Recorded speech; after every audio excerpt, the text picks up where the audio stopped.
Bom dia a todos. Agradecer a presença e o convite do Grupo Radar para me colocar como palestrante no 7º encontro do setor de feiras, que é um tema muito importante, a visão de futuro e do primeiro fórum do setor. Eu, inicialmente, queria cumprimentar os integrantes aqui da nossa mesa, Marcelo, presidente da SP Tours, o Caio, agora no Grupo Bandeirantes, e queria aproveitar, Caio, primeira vez que a gente se vê esse ano, para te cumprimentar pela gestão que você fez da cidade e do AMB. Eu acho que, primeiro, a cidade, para nós, promotores de feiras e de eventos, ela é a moldura de um quadro que nós temos que apresentar. E essa moldura foi enobrecida e foi qualificada com a sua gestão. Além do AMB, que sofreu melhorias possíveis dentro daquilo que nos era permitido fazer, até porque com uma agenda tão apertada, algumas coisas mais pesadas podem ter uma dificuldade maior. Eu acho que a cidade, como destino, ela facilita a boa vontade em se vir para São Paulo, né? A gente tem pontos positivos e pontos negativos, mas na gestão nesses 7 anos do Caio, os pontos positivos cresceram muito da cidade. Ela é mais amigável, ela é mais inteligente e ela é mais criativa. Então, parabéns, Caio.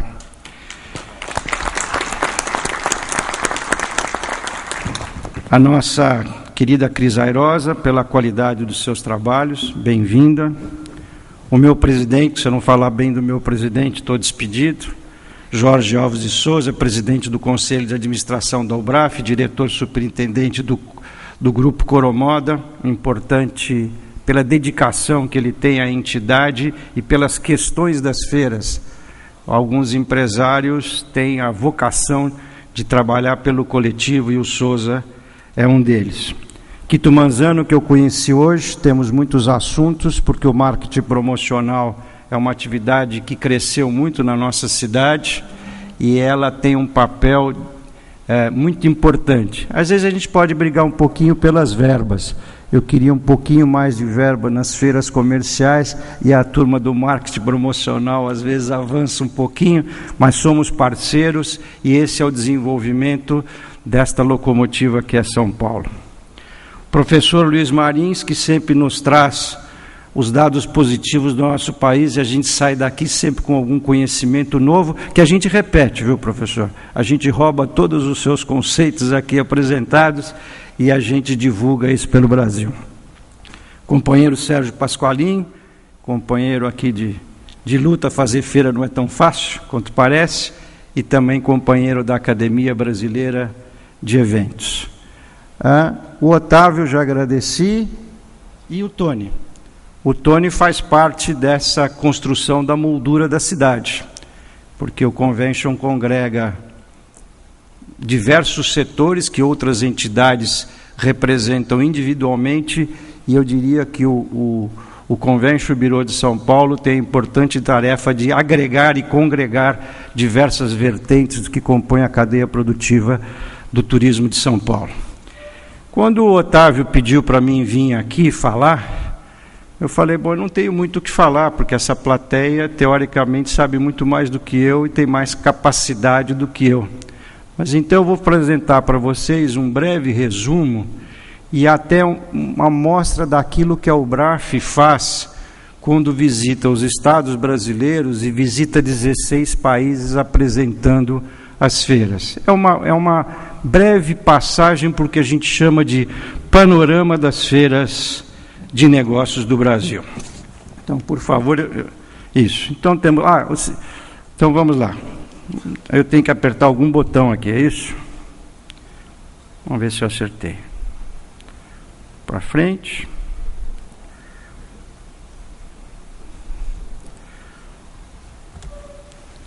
Eu tenho a impressão que eu vou precisar do óculos. Não adiantou nada. Bom, a UBRAF é uma entidade de caráter nacional, ela está fazendo 25 anos de idade, ela é uma jovem entidade do setor e ela hoje é integrada às duas maiores entidades internacionais que nos dizem respeito. A UFAI, que é uma entidade internacional com a sede em Paris. É muito bom a gente ter reunião em Paris, é um bom lugar para fazer uma sede de uma entidade. E a AFIDA, que é a entidade latino-americana das feiras internacionais, das quais nós temos uma participação efetiva na diretoria. A UBRAF, rapidamente em números, ela tem... não consigo ler mesmo lá, então vou ter que pegar a minha cola aqui. Ela tem 34 sócios que são promotores de eventos, 9 empresas de infraestrutura, montagem, logística de serviços, que é o setor de serviços da UBRAF, e 4 pavilhões e centros de exposições como associados. A UBRAF é uma entidade relativamente pequena em número, mas com uma abrangência muito importante. Primeiro, ela está no Brasil todo, e segundo, como o Marcelo Heder colocou, ela representa um número importante das feiras, cerca de 70% das principais feiras que acontecem no Brasil. Agora voltamos aqui na maquininha. Vamos lá, números do calendário. Para 2012, nós temos 201 grandes feiras de negócio no calendário da UBRAF em mais de 40 segmentos da economia brasileira. Esse é um número bastante representativo, depois nós vamos ver isso perante o número total das feiras que se realizam no Brasil. Como nossos clientes são mais de 50 mil expositores, sendo 42 mil nacionais e 8 mil estrangeiros. Até faço uma observação, esse número de estrangeiros é muito curioso. A gente acha que quando o mercado é exportador ou importador, esse número vai mudar, e ele não muda muito. Acontece uma particularidade aqui no Brasil. As empresas, quando vêm para cá como estrangeiras, e se as coisas dão certo, ou eles fazem uma joint venture, ou eles passam a abrir uma empresa no Brasil. Então, ela deixa de ser estrangeira e passa a ter o nosso famoso CNPJ. Ou seja, ela é uma empresa brasileira, mesmo que com todas as características que ela tenha internacional, de ser uma multinacional. E nós esperamos receber esse ano 5 milhões e 400 mil visitantes nas feiras por todo o Brasil. É um número expressivo, para a gente ter uma ideia. Marcelo, são 11 milhões de visitantes em São Paulo, é isso? 12, não está mais aí? Caio, 12 milhões? 12, né? Então são 12 milhões de visitantes na cidade de São Paulo, que é a principal capital emissiva e receptiva do Brasil, e a gente tem aí 5 milhões de participantes nas feiras. Então a gente tem aí uma contribuição importante no volume. E por que feira é um produto que dá tão certo no Brasil? Nós somos uma mídia, como outra mídia qualquer, somos uma mídia presencial. Mas num país continental com 8 milhões e meio de quilômetros quadrados, qualquer rede comercial, qualquer estrutura de promoção de vendas e de ações comerciais, ela tem as suas dificuldades. Tem estradas para percorrer, aviões para tomar e tal. E na feira você consegue reunir num local, durante 4 dias, um leque, um apanhado geral daquele segmento econômico. Eu tenho a impressão que isso é um dos fatores que transforma as feiras do Brasil como a principal mídia presencial e uma grande solução da promoção comercial brasileira. Todos nós sabemos que nós vivemos um momento difícil de exportação. Os mercados compradores dos produtos brasileiros, e aí vai a qualidade do produto brasileiro, temos aí mais de 30 mil empresas que têm padrão ISO de qualidade. Para dar uma comparação, a Argentina tem 400 empresas e o México 500. E nós temos 30 mil empresas com processos de qualidade ISO. Isso transforma a indústria e o serviço brasileiro num padrão internacional de qualidade.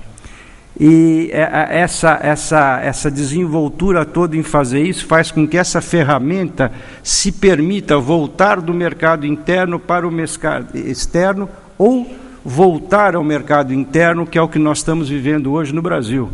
As feiras comerciais foram responsáveis pela velocidade com que os produtores, as indústrias brasileiras saíram de uma dificuldade da exportação e passaram a ocupar espaços importantes das classes emergentes do mercado brasileiro.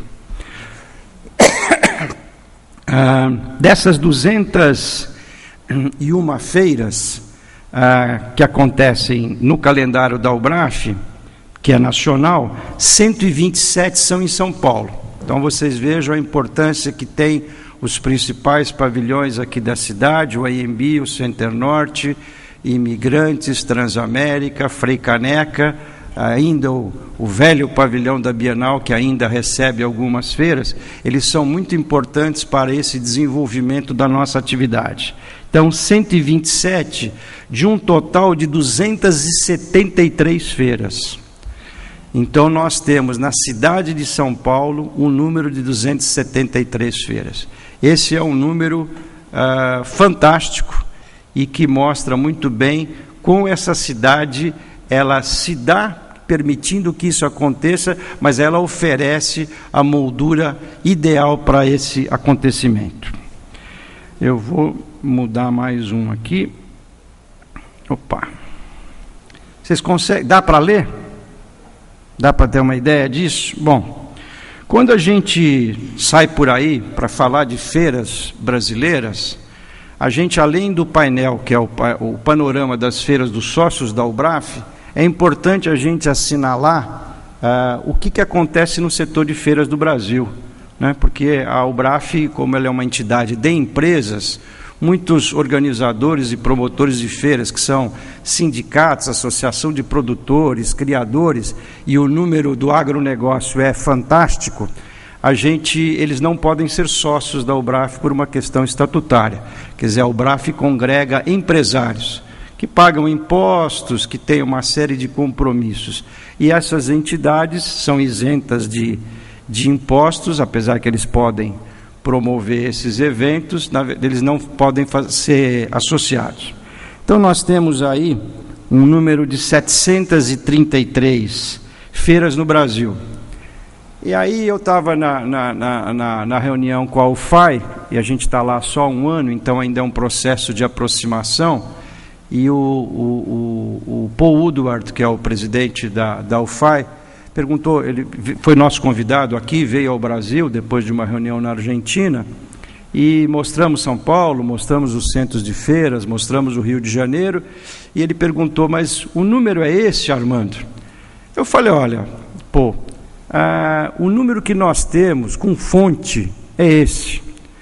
Mas se a gente imaginar que a gente tem 5.564 municípios, eu acho que o número é esse, eu sempre erro, se é 65 ou 64 municípios no Brasil, e tem sempre a Feira do Padre e a Feira do Prefeito, eu diria que, quem sabe, tem aí umas 2, 3 mil feiras no Brasil, né? Que é uma atividade que começa com o setor de produção agrícola, por menor que seja aquela produção, e vai se transformar numa vertente maior, numa grande feira, por exemplo, do setor de alimentação. Então, esse número nos coloca, para vocês terem uma ideia, nós somos o maior promotor de Feira das Américas. Nós disputamos um pouquinho esse número com os hermanos argentinos, eles têm um número parecido conosco, mas a dimensão dos metros quadrados e da visitação é em outro patamar. E no México, o México tem uma característica diferente, o México faz feiras de 1 dia ou 2 dias, mas computa isso no ranking. E as nossas feiras, como tradicionalmente e habitualmente são feitas aqui, elas têm 4 dias de mostra ao público.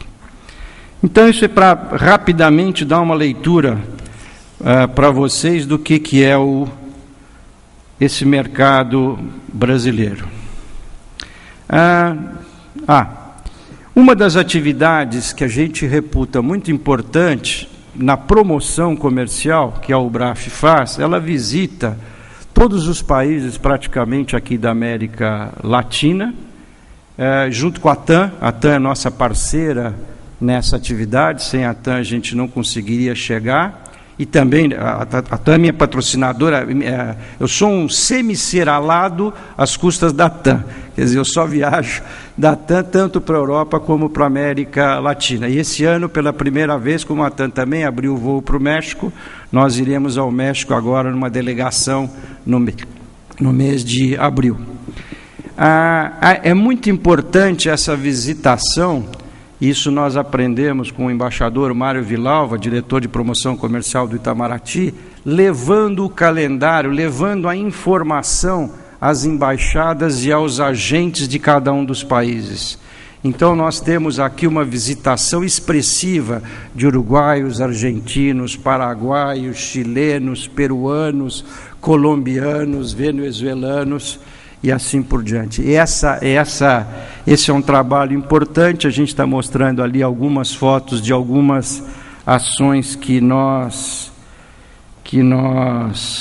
fazemos no exterior. Bom, eu não quero aborrecer mais vocês com números, porque número a gente ou não consegue ler ou vai esquecer. Então, o que eu acho que é importante, que o Otávio propôs, é a discussão de onde estamos e para onde vamos. E nós, para isso, eu gostaria de começar, e eu peço depois todos que queiram participar, que façam suas perguntas, a gente está aqui, todos nós aqui para respondê-las. Nós vamos perguntar, eu perguntaria primeiramente ao Souza,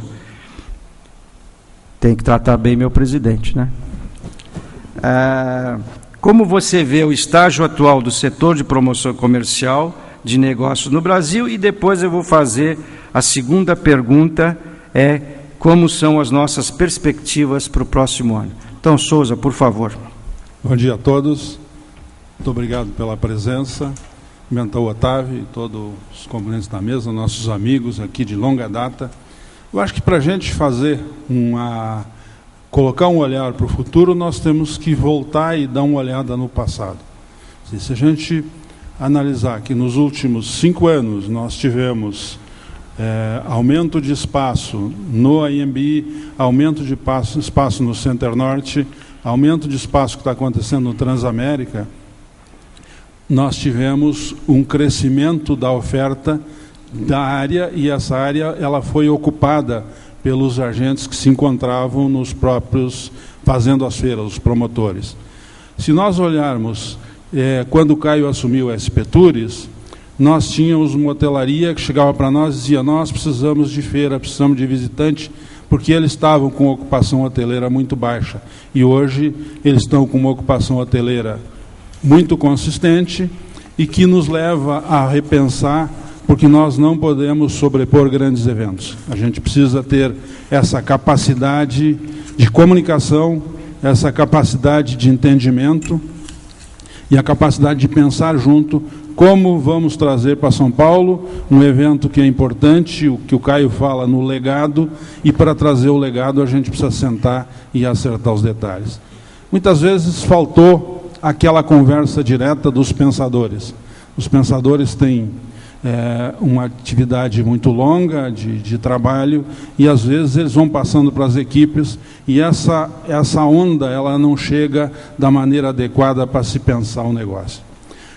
Nós hoje, eu saí quente de uma Coromoda, quer dizer, a Coromoda e a Prêt-à-Porter no Center-Norte, e eu dediquei nesta feira um trabalho para ouvir os clientes. E o cliente está nos dizendo algumas coisas.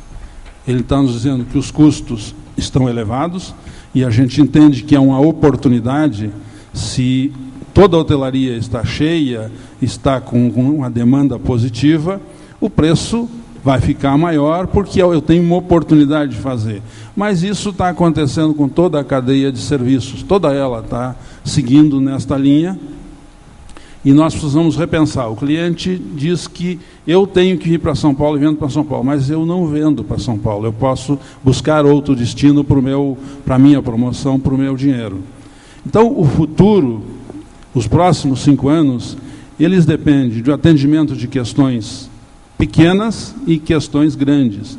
Se nós olharmos hoje, nenhum pavilhão na cidade de São Paulo tem uma passarela que vá da rua ao pavilhão. Então, o nosso convidado, que é o cliente, ele chega na feira molhado, e aí ele fica com vergonha de sentar na nossa poltrona, ou ele volta para casa, para o hotel. Quer dizer, a gente tem que sanar pequenas questões, que são reflexões importantes, para dar o passo para o futuro. Há uns anos atrás, eu estava ouvindo uma Jovem Pan, e tinha um entrevistado, e ele dizia o seguinte: você quer saber para onde o mundo vai? Sente no meio das crianças. E eu, graças a Deus, com os filhos, naquela época eram pequenos, e tinha muitos amigos que a gente carregava junto, a gente conseguia ter uma visão diferente, acompanhando este jovem que está aí no mercado, o nosso trabalhador do futuro, as tecnologias que estão chegando, e nós precisamos adaptar os locais com essa tecnologia, precisamos receber bem, porque o pavilhão numa cidade, ele convida o promotor é o convidado dele, esse promotor precisa ser bem recebido. O promotor convida o expositor, que precisa ser bem recebido, e o expositor convida o visitante, que precisa ser bem recebido. E a cidade é aquela que acolhe a todos. Eu sempre digo que nós temos que, quando a gente olha a cidade, tem uma importância da São Paulo Turismo. São Paulo Turismo acolhe todos em todos os pavilhões. A Anhembi acolhe os promotores que fazem feira no espaço Anhembi. E isso é uma coisa assim interessante, porque os promotores foram evoluindo. Então, hoje tem feiras que têm um transfer do metrô que gira entre 32 mil, 45 mil, 55 mil pessoas, e uma feira de público, um salão do automóvel, eles giram muito mais. Mas nós tivemos a experiência que, girando público, com feiras que se complementam, entre o Center Norte e o Anhembi, nós tivemos 5 mil pessoas rodando nas vans. E aí você entra... Nós não temos um espaço de estacionamento específico para isso, e todos os nossos visitantes, todos os nossos expositores estão dizendo: bom, mas nós precisaríamos ter um lugar para acolher melhor o visitante. Quando ele chega, quando ele entra na nossa casa, que é o pavilhão, ele precisa ser melhor acolhido, ele precisa ser melhor acolhido na alimentação, no tratamento do táxi, no receptivo. Ele chegou da rua, ele precisa de alguns confortos. E esse conforto e esta visão de futuro é que vai colocar os eventos em um patamar ainda melhor, porque eles vão crescer. Nós não temos dúvida que, à medida que for se colocando uma oferta maior e for se trabalhando com inteligência esta questão dos grandes eventos para não sobrepor, nós vamos fazer o trabalho do legado e o trabalho do desenvolvimento. Se nós pegarmos, por que o Brasil vai crescer nessas feiras, e crescerá muito? Porque nós somos o celeiro do mundo com tecnologia na agricultura, na pecuária, onde as pessoas estão abandonando o campo de uma determinada forma e vindo para a cidade, exigindo mais infraestrutura, mais saúde, mais educação, mais moradia, mais transporte, mas ao mesmo tempo a nossa área tecnológica está produzindo máquinas com mais capacidade de produção, e o campo está com a produção maior, e as pessoas precisam comer. Então nós temos o agronegócio, que cresce e faz a coisa toda andar. Nós temos hoje países produzindo segurança alimentar no Brasil, eles usam nossos incentivos, usam a terra, usam muita tecnologia, e quando este alimento está produzido, ele é embarcado para o seu país, para a segurança alimentar desse país. Então, nós temos uma importância incontestável se nós fizermos a nossa lição de casa com qualidade, com pensamento estadista, porque nós não podemos fazer sem pensamento estadista. A próxima geração está aí, ela vai exigir mais, ela vai precisar de mais detalhes, ela vai precisar de mais tecnologia, de mais alimento e mais educação, e tudo isso está entrando de uma forma que nós somos levados a caminhar nessa direção da tecnologia, e o pavilhão é o lugar, é a minha casa como expositor, onde eu me apresento, onde eu mostro a qualidade da minha empresa, onde eu mostro a minha empresa para o mundo. Então, nós precisamos estar atentos a esta qualidade, a esse trabalho de receber, e fazer esse trabalho com a visão de futuro. O Otávio está propondo 5 anos, mas lá, quando o prefeito Kassab era candidato, nós trabalhávamos já com a visão de 2025. e eu acho que nós temos que botar o 2025 na tela e focar no 2025, porque há 5 anos atrás nós estávamos aqui discutindo que a Copa faltava 5 anos. A Copa está aí, o ano que vem tem a Copa das Confederações e está tudo atropelando o nosso desenvolvimento. Não resolvemos o problema do transporte aéreo, não resolvemos o problema dos aeroportos e não resolvemos uma série de gargalos que estão à nossa frente. Mas precisamos fazer a lição e trabalhar para que isso seja realmente o nosso... Vamos pensar em 2025. Muito bem, Souza. Otávio. É importante a gente ouvir a experiência do Souza, porque o Souza tem um conhecimento de dentro do pavilhão, das necessidades do promotor, realizando as principais feiras do setor, tanto da área de saúde, do setor manufatureiro e do setor de beleza também. Eu queria pedir, Souza, a presença aqui para compor a nossa mesa do Ângelo Derenzi, que é o presidente da Casa Cor. Queria também agradecer a presença do senhor Valdir Rubens Valendowski, presidente da Santur, Santa Catarina Turismo. Obrigado, viu, Valdir, que está aqui conosco. Uma salva de palmas para o Valdir, que está aqui, veio diretamente do estado de Santa Catarina. E se você me deixar, Armando, eu acho que falando um pouco de legado da cidade de São Paulo, de tudo aquilo que nós sabemos que a cidade tem que oferecer, das facilidades na realização das feiras e dos eventos, nós temos aqui o Caio. O Caio tem trabalhado em conjunto com a Albraf, e eu acho que ele tem que falar um pouco a respeito de tudo aquilo que o Souza, como promotor, como um conhecedor, de ocupar os espaços, de realizar os eventos. E o Caio tem um carinho muito grande pela Coromoda, porque a Coromoda, ela reflete na cidade de São Paulo o que a feira proporciona numa cidade num mês como o mês de janeiro. Então a gente pode perceber exatamente nos hotéis, no transporte na cidade, e no mês onde a cidade praticamente é um mês de férias. Então, eu acho que você tem um carinho especial pela Coromoda. Então, a gente sabe um grande evento e o que ela reflete na cidade. É um exemplo, além de ser uma feira que inicia o calendário das feiras na cidade. O que você acha, Armando? Não, perfeito. Só depois, na sequência, a gente passar para a apresentação dessas mesmas questões para todos os promotores que estão aqui elencados. Caio, só antes de você fazer sua manifestação, eu acho que você tem uma leitura, quando o Souza fala em logística e transporte, nós temos um sonho de ligação de logística, que eu acho que é uma coisa interessante também para ser discutido. Nós não temos uma ligação de transporte rápido e de massa entre a estação Tietê, o Center Norte, o Anhembi e a estação Barra Funda. Como nós vimos essa movimentação toda que houve nas marginais, que melhorou o fluxo e melhoraram os acessos, essa é uma coisa, acho que estratégica para a cidade.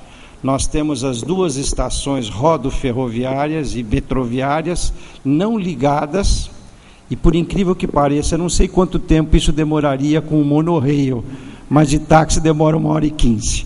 Então, colocar isso e, faz favor, manifesta a sua manifestação.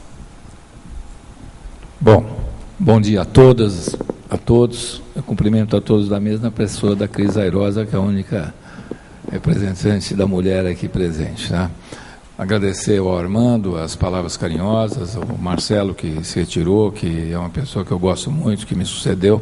Mas eu acho que o Souza, de certa forma, ele não falou apenas como promotor, eu acho que ele falou também como pensador, porque o Souza eu aprendi a discutir muito com ele, conversar muito com ele, até como a postura de presidente da Albraf e também um dos diretores da Coromoda, ele pensa o setor o ano inteiro, não é apenas na Coromoda, né? A Coromoda realmente tem muito a ver comigo, porque eu estava na coordenadoria de turismo do Estado de São Paulo quando nós roubamos a Coromoda do Rio de Janeiro em 86 e tal. Acho que foi 85, 85, né? Então eu tive o privilégio de ser um daqueles que estive com o Chico e me orgulho muito.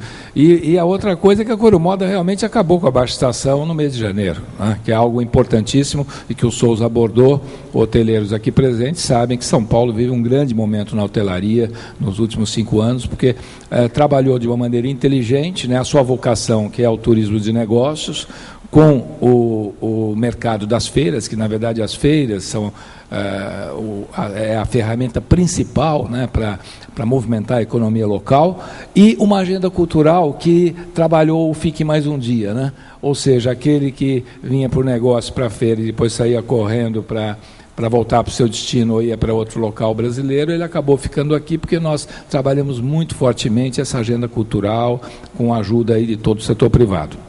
Agora, o que eu sinto, e eu tenho viajado, como a maioria de vocês, é que o Brasil hoje vive um momento único na sua história, né? Eu me lembro muito bem, em 85, quando eu ia ao Japão, os brasileiros iam lá de chapéu na mão pedir recursos na época do Nakazone, né? Hoje, quando você viaja aí fora, você vai numa loja da Apple nos Estados Unidos, tem 3 ou 4 vendedores aprendendo o idioma português, né?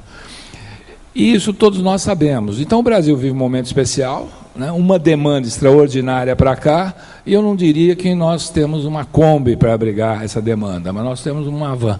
Né? Uma van. A questão da infraestrutura nesse país andou muito lenta, nós não nos preparamos, até por conta da cultura nossa, né, de não pensar estrategicamente, de exercitar visões estratégicas, coisa que o Souza colocou aqui com muita propriedade quando ele falou numa agenda para 2025. Né? Essa agenda de 2025 hoje está sendo trabalhada e pensada pelo Miguel Bucalém, que é coordenada por ele, aliás, que é o secretário de Planejamento, é um dos melhores professores da Escola Politécnica de São Paulo, que reuniu um grupo de pensadores da universidade, da sociedade local, e está fazendo uma agenda para 2040, né? Porque ele acha que 2025 está aí, já está aí, né? Eu vejo que nós estamos num momento especial. Esta própria sala aqui, que não existia, né, recebeu, no mês de junho de 2011, um evento extraordinário que foi o C40, os 40 prefeitos de capitais que vieram aqui discutir questões do meio ambiente. E o pessoal ficou maravilhado com a infraestrutura aqui para um evento desse equipamento aqui do Sheraton, do WTC, construído pelo Bomeni. Nós temos aí o Roberto aqui presente, do Expo Center Norte, que fez um esforço e um investimento que ajuda a cidade num equipamento já mais moderno que o Parque AMB. Mas, como disse o Armando, o Parque AMB, ele passou por uma evolução nesses últimos 5 anos, né? E evolução que muitas vezes nem se percebe, porque os problemas iam desde o piso até o teto, goteiras, isso tudo, de certa forma, foi resolvido, né? Disputas judiciais, que não veio ao caso aqui lembrar, históricas, né, de vícios históricos, né, que nós conseguimos resolver. Agora, como disse o Armando, foram evoluções possíveis, né, não tantas quanto nós gostaríamos aqui que fosse. O Milton Longobardi, que está aqui, que é um campeão de vendas, até junho deste ano, nós já tínhamos, em novembro do ano passado, quase 80% do parque inteiro vendido, com a sua equipe, que aqui está presente também. Então, São Paulo hoje está correndo atrás de melhorar a questão da logística e do receptivo, como disse o Souza. E essa questão da hospitalidade, quando se fala em hospitalidade, para quem trabalha com turismo e hotelaria, o conceito de hospitalidade não é receber bem o hoteleiro, receber bem o turismo. É a hospitalidade do país, a hospitalidade no sentido amplo. E isso vai da hora que o convidado chega no aeroporto até a hora que ele sai no até logo, né? E isso nós estamos ainda aprendendo. Acho que melhoramos muito. Vejo que nós temos aí uma agenda extraordinária até 2020, né? E isso certamente vai acabar mexendo, impactando economias locais. Eu trabalho muito essas necessidades de nós pensarmos em Copa, Olimpíada, Copa das Confederações ou Congresso Mundial do Rotary, pensarmos esses eventos, mas de uma maneira estratégica, não o evento em si, porque, a meu ver, esse evento em si já tem donos, né? De que forma que os empresários, de que forma que toda a cadeia produtiva pode pensar em ganhar com esses mega eventos e customizar produtos de forma que nós possamos trazer benefícios para o empresariado local, para a cidade, geração de ISS e tudo mais. Eu dou um exemplo aqui. A Coro Moda, sem dúvida, tem um perfil extraordinário. O perfil do público que vai à Coro Moda certamente tem um perfil diferenciado daquele que, por exemplo, vem para a Bienal do Livro, né? Mas o que me preocupa é o público que as grandes cidades brasileiras vão receber com, por exemplo, a Copa do Mundo, né? Nós vamos ter uma mudança de perfil. Muita gente fala, não tem hotel para todo mundo. Não é bem assim, né? O que vai haver é uma mudança do perfil do público num período que eu diria aí de maio a agosto, eu acho que até vai ser maior esse período, mas de qualquer forma de maio a agosto nós vamos certamente ter uma readequação, uma realocação de alguns eventos como feiras e eventos corporativos, eventos de negócios, para abrigar esse público que vem em função do evento esportivo, do evento de futebol.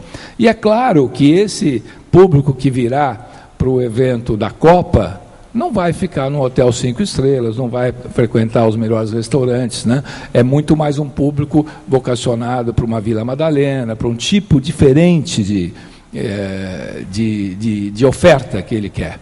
Então eu vejo que nós temos que exercitar cada vez mais um pensamento estratégico sobre essa questão. Hoje se fala muito de economias criativas, né? E eu trabalho muito essa questão. Na Bandeirantes agora, essa é uma missão muito grande que eu tenho, de entender como a produção intelectual, o talento local pode gerar toda uma cadeia produtiva. Eu sempre dou um exemplo aqui em São Paulo, do Paulo Borges, do São Paulo Fashion Week, né?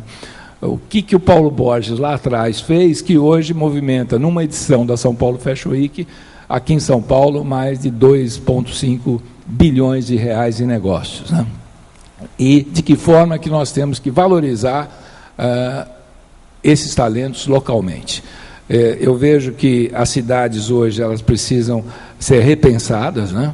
Elas não podem ficar achando que com Copa e Olimpíada vai resolver o problema principal futuro, porque nós temos que pensar justamente aquilo que foi dito aqui 2 vezes, que é a questão do legado, né?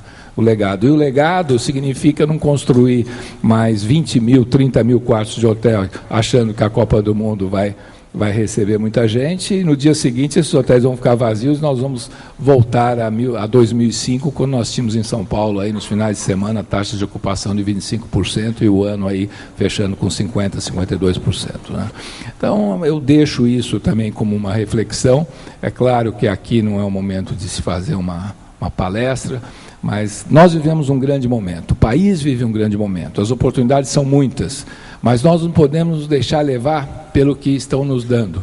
Eu sempre brinco lá na Band que eu não quero, e aqui tem grandes organizadores de eventos, eu não quero receber apenas os eventos dos outros e ajudar os eventos dos outros. Eu quero fabricar eventos. Entendeu? Quero fabricar eventos e eu quero, de certa forma, entender esse país e levar para cada destino brasileiro um evento que se adeque àquele mercado, né? Eu acho que isso tem que ser feito aqui. Caio Luiz de Carvalho, da iniciativa pública para a iniciativa privada. Vamos esperar, Caio. Muitas coisas vão vir aí com você à frente da Enter, a empresa de eventos do Grupo Bandeirantes, um grupo de comunicação 100% paulistano, vamos dizer assim. É isso aí. Eu só queria dizer que está aí o Carlos Gante, aí o Willi, que representa a IEL dos Estados Unidos, da Índia, né? E estava me dando uma ótima notícia, que está aí muito próximo até de o Rubinho Barrichello correr aqui, estão na Indy, e a Indy vai ser um grande evento esse ano. Hein? Naquela mesa a gente tem o Carlos Coll, que é o presidente da Vicar, da Stock Car, presidente da Vicar, que realiza a Stock Car, um dos maiores eventos de relacionamento esportivo, e o Willi Hermann com o Gância, que trouxe a Fórmula Indy aqui para o Brasil, né? Que você também foi um dos incentivadores. Vamos lá, Armando? Armando, você pode ficar sentado, a gente fica mais descontraído aqui. Mas eu sentado em pé é a mesma coisa. Eu sei, mas se você ficar sentado, a gente fica mais descontraído aqui, a gente pode... Vamos lá. Então, como a gente vê o estágio de promoção comercial, nós fomos aos associados da UBRAF, promotores de feira, e fizemos essa pergunta. E com alguns instrumentos de cirurgia, que não se usa mais muito, fórceps e outros, a gente conseguiu algumas respostas que a gente vai passar para vocês.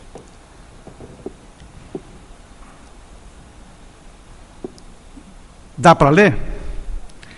Então, do grupo BTS, o Marco Basso. O Marco Basso está aí? Não está. Então, vamos lá. Sem dúvida, o crescimento e inovação. Não existe que não sejam profissionais e que gerem resultados ao expositor e ao visitante. Se alguém quiser fazer uma questão, quiser falar alguma coisa sobre isso, está à disposição. Na verdade, o que aconteceu no mercado é que algumas feiras que existiam no passado, feiras mais de varejo e tal, elas estão deixando de existir porque o negócio ficou um pouco sério, um pouco grande, então as feiras são B2B, efetivamente, o negócio é fazer negócio. CIPA, Zé Roberto Sivieri. CIPA hoje é uma empresa coligada à Feira de Milano, um importante agente internacional de feiras, grande promotor, que tem um dos melhores pavilhões. Eu diria que o pavilhão da Feira de Milano é um estado de arte, é um sonho que todo promotor de feiras gostaria de ter como casa. Continuamos acreditando em crescimento do setor entre 3% a 5% para os próximos 5 anos. Eu não estou apertando aqui o negocinho. Eu sou meio fraquinho. Carlos Eduardo Jung, do Paraná, diretriz. Particularmente o Paraná, onde estamos sediados, nunca foi tão grande a consciência e a importância das feiras no desenvolvimento econômico da região, que não para de crescer.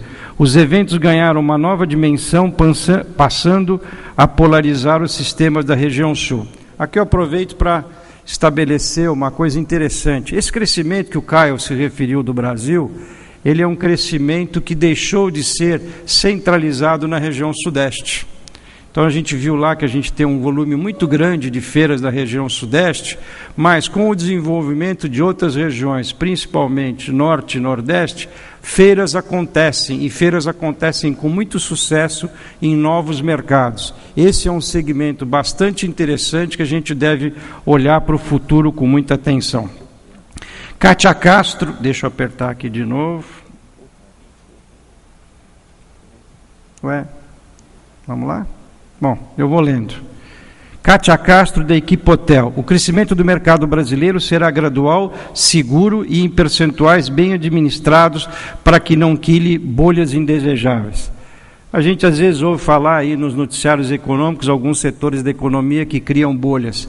Eu acredito que como a feira tem um processo que a gente vai saber efetivamente o resultado dela em 5 edições, ela não se permite arriscar o surgimento de bolhas, ela tem que ser uma coisa muito bem planejada e muito bem medida. F100, do Elcio Pompeu de Madeira, do Rio Grande do Sul. Para os próximos anos, acredito na realização de eventos com abrangência internacional, mas cada vez mais regionais, realizados nos diversos polos de interesse, facilitando a logística de acesso da compra e venda e pulverizando tecnologia. Evidentemente que todos aqueles fora do eixo sudeste querem esse desenvolvimento nas suas regiões e vamos aí colocar isso como uma tendência, porque existe esse mercado e o mercado precisa ser atendido. Francal, Abdala Jamil Abdala, readequação e construção de novos mercados, tanto em caráter nacional como internacional, através de feiras de negócios. Temos a grande oportunidade da comercialização de produtos e fornecimento de marcas. Essa é uma ação que ele entende que vai se prolongar por muito tempo, porque é a melhor relação de custo-benefício como mídia. Nós entendemos que o investimento numa feira é a melhor relação para a promoção comercial, além de outros objetivos institucionais que possam ser obtidos. Grafite, Tasso Jordão. Tasso está por aí? Não. Ele fez 2 comentários, os 2 são muito parecidos e são muito interessantes. Primeiro, quando a gente perguntou qual era o estágio atual, ele falou, feira de negócio é a melhor mídia presencial atualmente. Aí perguntamos, e daqui a 5 anos? Feiras, para os próximos 5 anos, continuará sendo a melhor mídia de relacionamento e mídia presencial. Quer dizer, ele considera que ainda, num período curto de 5 anos, a gente terá a principal ferramenta para a promoção comercial. Mastran Fers, Marco Antônio Mastrodonati. As perspectivas de absoluto crescimento, principalmente pelo desenvolvimento das empresas e seus fornecedores. Novos nichos de mercado, focados em serviços industriais ou serviços aos consumidores, são a chave de crescimento do mercado para os próximos 5 anos. Messi Brasil, Richard Spirandelli, de Santa Catarina.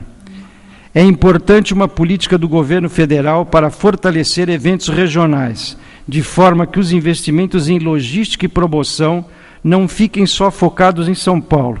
Isto irá ao encontro exatamente com o movimento que estamos assistindo de descentralização dos eventos das grandes capitais. Então, essa leitura regional ela é muito importante, tem que ser analisada. Mais um representante de fora, Milanese, Cecília Milanese, do Espírito Santo. Eles têm uma feira que eu reputo que é uma das feiras que apresenta um dos produtos mais bonitos do Brasil, que é o mármore e granito. A diversidade brasileira de mármore e granito é um negócio fantástico. Acredito que cada segmento econômico, como petróleo, fruticultura, rochas ornamentais, metal mecânica, moveleiro e outros, terá o seu próprio evento, atraindo seus públicos específicos e gerando novos negócios, além da descentralização das feiras do eixo Rio-São Paulo. Nuremberg Brasil, Lígia Amorim, de São Paulo. Considero que as perspectivas de mercado para os próximos anos são ótimas e, por esse motivo, o setor de organização, promoção de feiras de negócio precisam começar a se preparar. Rede Exhibitions, Alcântara Massado, Juan Pablo de Vera, de São Paulo. Os principais desafios daqueles que fazem parte dos processos externos, que incluem entraves operacionais, logísticos e de infraestrutura, até os de índole intrínsecos da nossa atividade, demandas dos clientes e capacidade de execução dos parceiros estratégicos, desenvolvimento de fornecedores cada vez mais aptos para acompanhar o crescimento do mercado e até os desafios internos de toda empresa líder para continuar a identificar, atrair, treinar e reter o melhor talento disponível no mercado, que nos permita criar soluções cada vez mais inovadoras e eficientes para os nossos clientes. Ao mesmo tempo, devemos reconhecer que o momento não podia ser melhor. Após décadas de crescimento desordenado, hoje contamos com um mercado de feiras em pleno emprego, com processos formais e com um volume de empresas cada vez mais preocupadas com a qualidade, segurança e o desenvolvimento sustentável de seus produtos e serviços. TIT, Teodoro da Silva, São Paulo. Com os setores abrangidos pela nossa feira, paisagismo, jardinagem, lazer e fruticultura, são os melhores possíveis. Bom, esse daí foi uma leitura que os promotores apresentaram. As mesmas perguntas estão... Isso aí, eu passei para o 2 porque a gente evoluiu aqui. Vieram me contar aqui que eu pulei a pergunta número 1, porque eu acho que da pergunta número 1 do estágio que nós estamos já foi bastante discutido, eu só falei do futuro, porque eu acho que interessa mais para esta plateia a gente discutir para onde vamos, do que até alguns assuntos nossos de onde estamos. Mas, de qualquer jeito, a todos os representantes aqui, eu abro as 2 questões para que se manifestem, por favor. Ok, Armando. Então, eu vou passar a palavra aqui para o Ângelo Derenzi. De lá para cá, a gente vai tendo as considerações de cada um, a partir do Ângelo para cá, porque eu queria também ter oportunidade, Armando, dos aqui presentes poderem se manifestar, porque nós estamos aqui reunidos justamente para poder trocar essas informações, né, e debater o tema da visão de futuro com o setor de feiras e eventos. Obrigado, Armando. Você é um craque. Bom, obrigado, Otávio. E parabéns aí, mais um ano, e acho que na evolução que você está fazendo o evento, tamanho deste ano, não sei onde você vai fazer o ano que vem, viu? Porque o crescimento aqui desse evento a cada ano... Bom, Ângelo, eu estou seguindo os seus passos, né? Porque a Casa Cor já para esse ano, ela já dobrou de tamanho, né? Vocês vão usar as 2 arquibancadas do Jockey, né? Eu já fiquei sabendo, então a gente vai seguindo o que dá certo. Exatamente, eu acho que o que está falando... Angelo, pode ser lá no Center Norte, viu? Se crescer muito, pode ser lá, viu? Olha, não digo a Casa Cor, mas nós temos outras ideias pela frente aí. Mas o que nós estamos falando aqui, os colegas, 5 anos, 10 anos, 15 anos, nós que trabalhamos em eventos, né, e a Casa Cor, ela se tornou um evento, eu acho que a gente foi sendo modificado a cada momento, era uma casinha pequena, eu acho que é um exemplo para, e quando eu conto isso, principalmente para quem vem de fora, os italianos que estão muito interessados no nosso case, era uma casinha que pegava lá 20 ambientes e as pessoas visitavam, 7.000 pessoas iam visitar, né? Isso há 25 anos atrás. E hoje a gente tem uma proporção de um evento que se transformou num misto de feira, que as pessoas falam, é feira? Não, não é feira. Mas quando eu que sou viúvo da UD, minha família tinha uma indústria de panela, eu vendia panqueca na UD, eu nunca esqueço o que era aquela experiência de fazer a panqueca e as pessoas comprarem. E uma UD que não faz tanto tempo, que sumiu, até Caio e eu, no almoço dessa semana, falamos longamente sobre a nossa querida UD. Então, acho que temos que cuidar, sim, dos nossos eventos, porque nada garante que daqui 1 ano, 2 anos, 3 anos, os nossos eventos vão estar continuando esse interesse. Porque a abertura hoje, eu mesmo tenho um evento que é o Boa Mesa, que era um sucesso, que hoje eu estou reinventando ele, por quê? Qualquer supermercado hoje tem os importados que eu tinha antes, lá atrás, no Boa Mesa. Então são novos momentos, são desafios que nós temos na hora de fazer o evento e inovar a cada ano, surpreender a cada ano.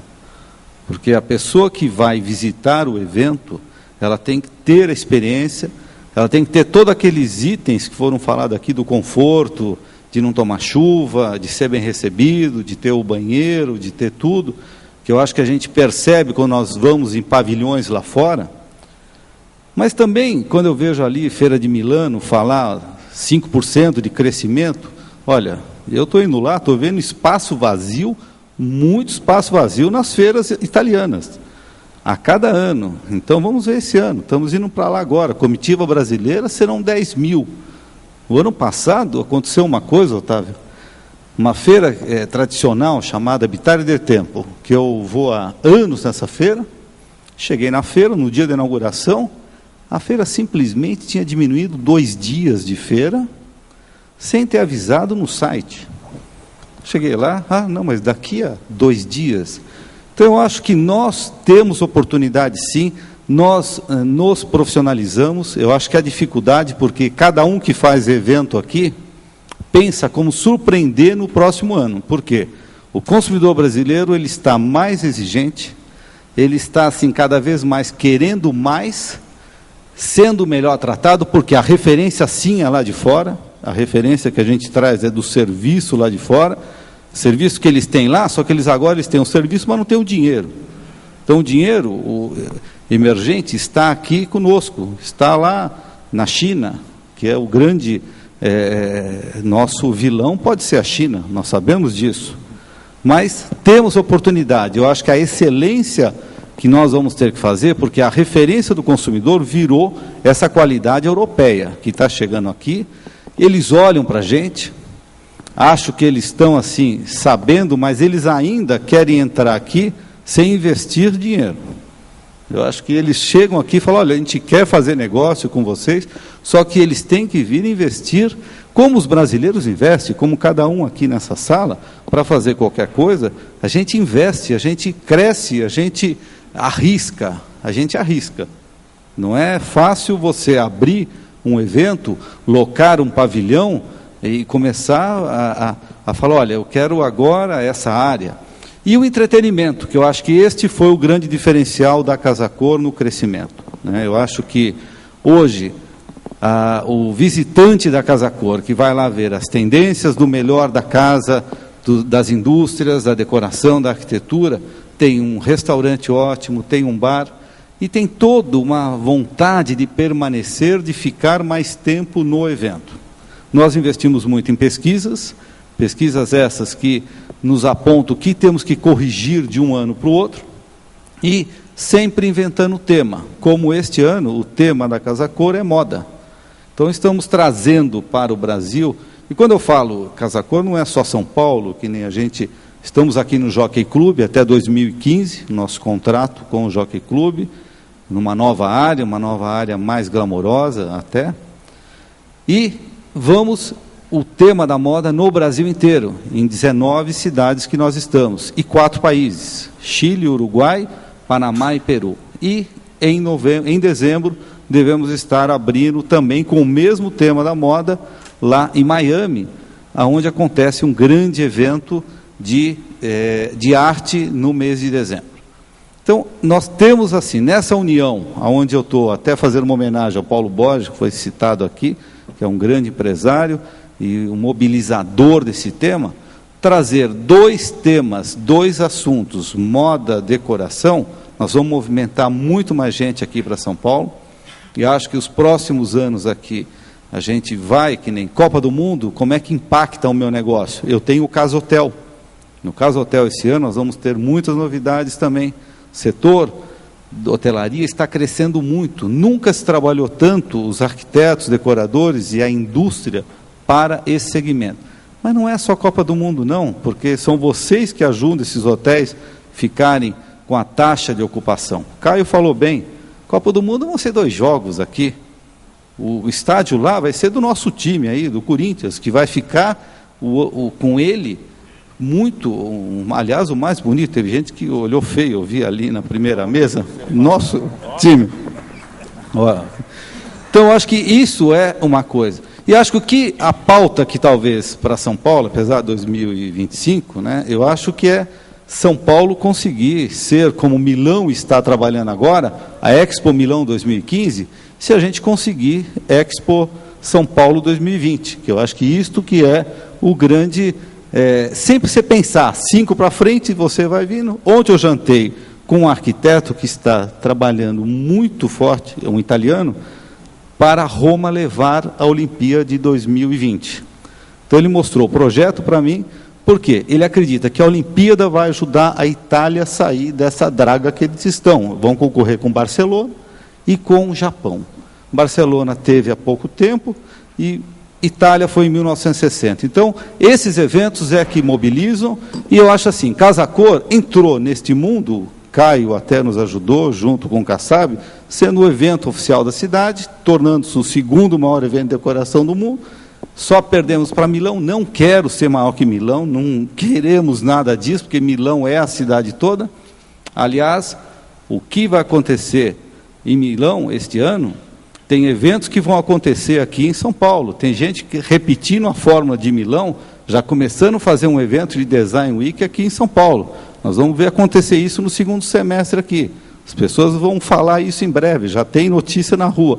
E é isso, São Paulo é isso. O empreendedor vem aqui, tem a ideia e as pessoas acabam acreditando e indo junto. Nosso mercado é muito receptivo.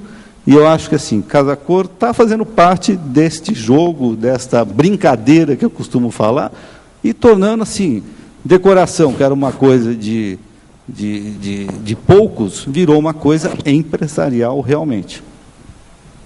Muito bem. Ângelo, estaremos lá, inclusive, já queria te dar em primeira mão a capa da 8ª edição da Radar Magazine. Você fará parte dela com os principais arquitetos dessa próxima edição da Casa Cor. Estou te fazendo o convite e vai ser a principal matéria da nossa revista, que é a Radar Magazine, que divulga os principais eventos, antecipando os eventos da cidade de São Paulo. Muito obrigado. A inauguração é 29 de maio. Ótimo. Estão todos convidados já. O Tony faz um trabalho fantástico lá no São Paulo Convention and Visitors Bureau, divulgando os eventos e fazendo com que cada vez mais a gente traga eventos para a cidade de São Paulo. E os eventos fazem com que a cidade cada vez mais tenha a sua ocupação hoteleira, a sua movimentação na área de gastronomia, a movimentação em transporte, faz um trabalho também de treinamento no receptivo na cidade de São Paulo. Evidentemente, a gente vai ter grandes eventos, Copa do Mundo, a gente espera que tenhamos aí 2020, né, Caio? Né? Fala um pouquinho. Tony, deixa eu falar uma coisa aqui que eu esqueci.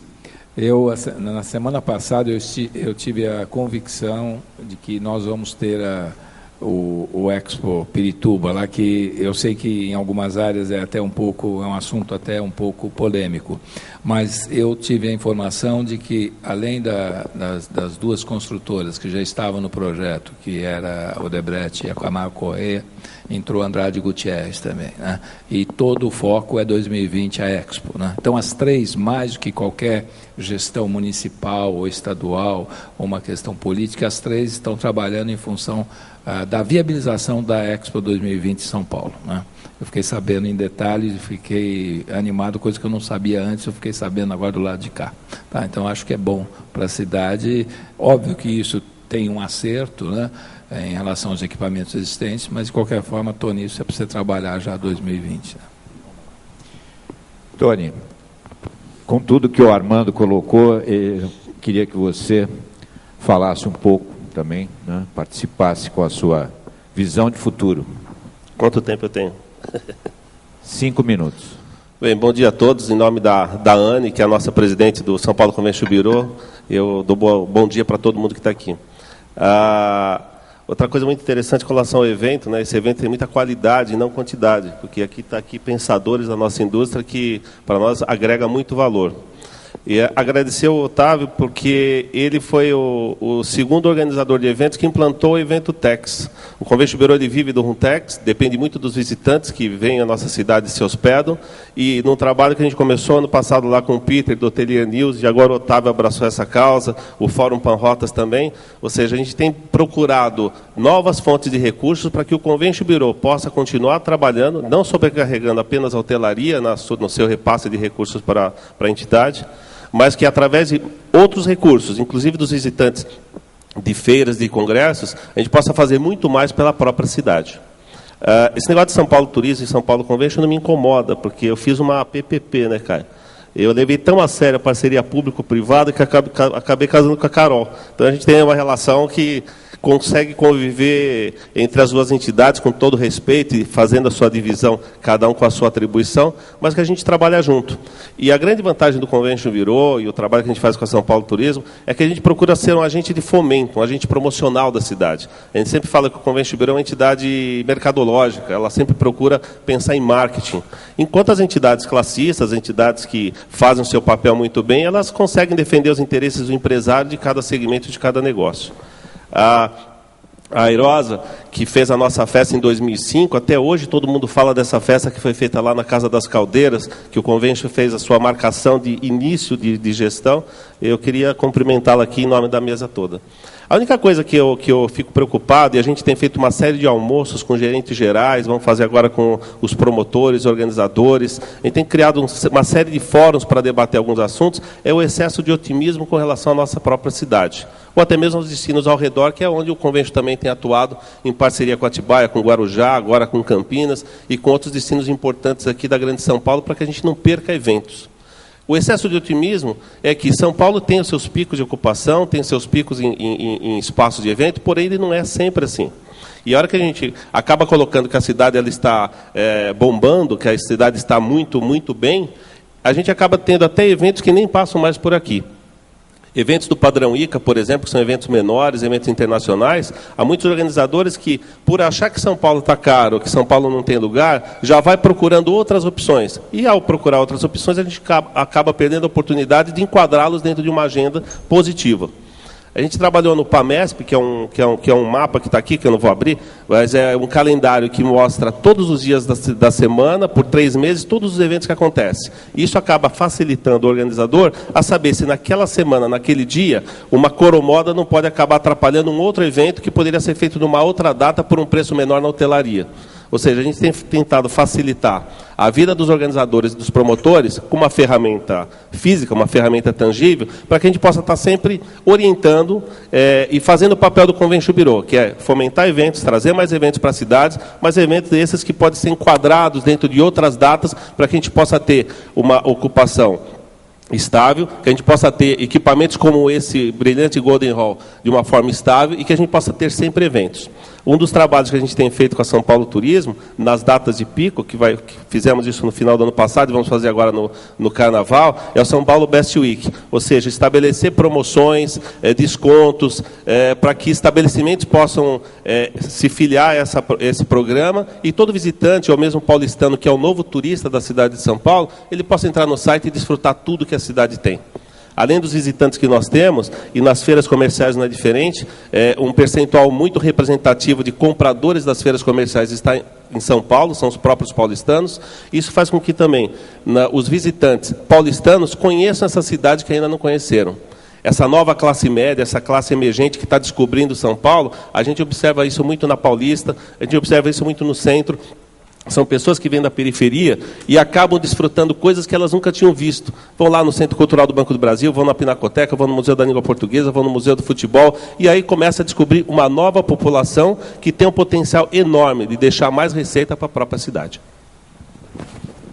Muito bem, a sua explicação, muito bem.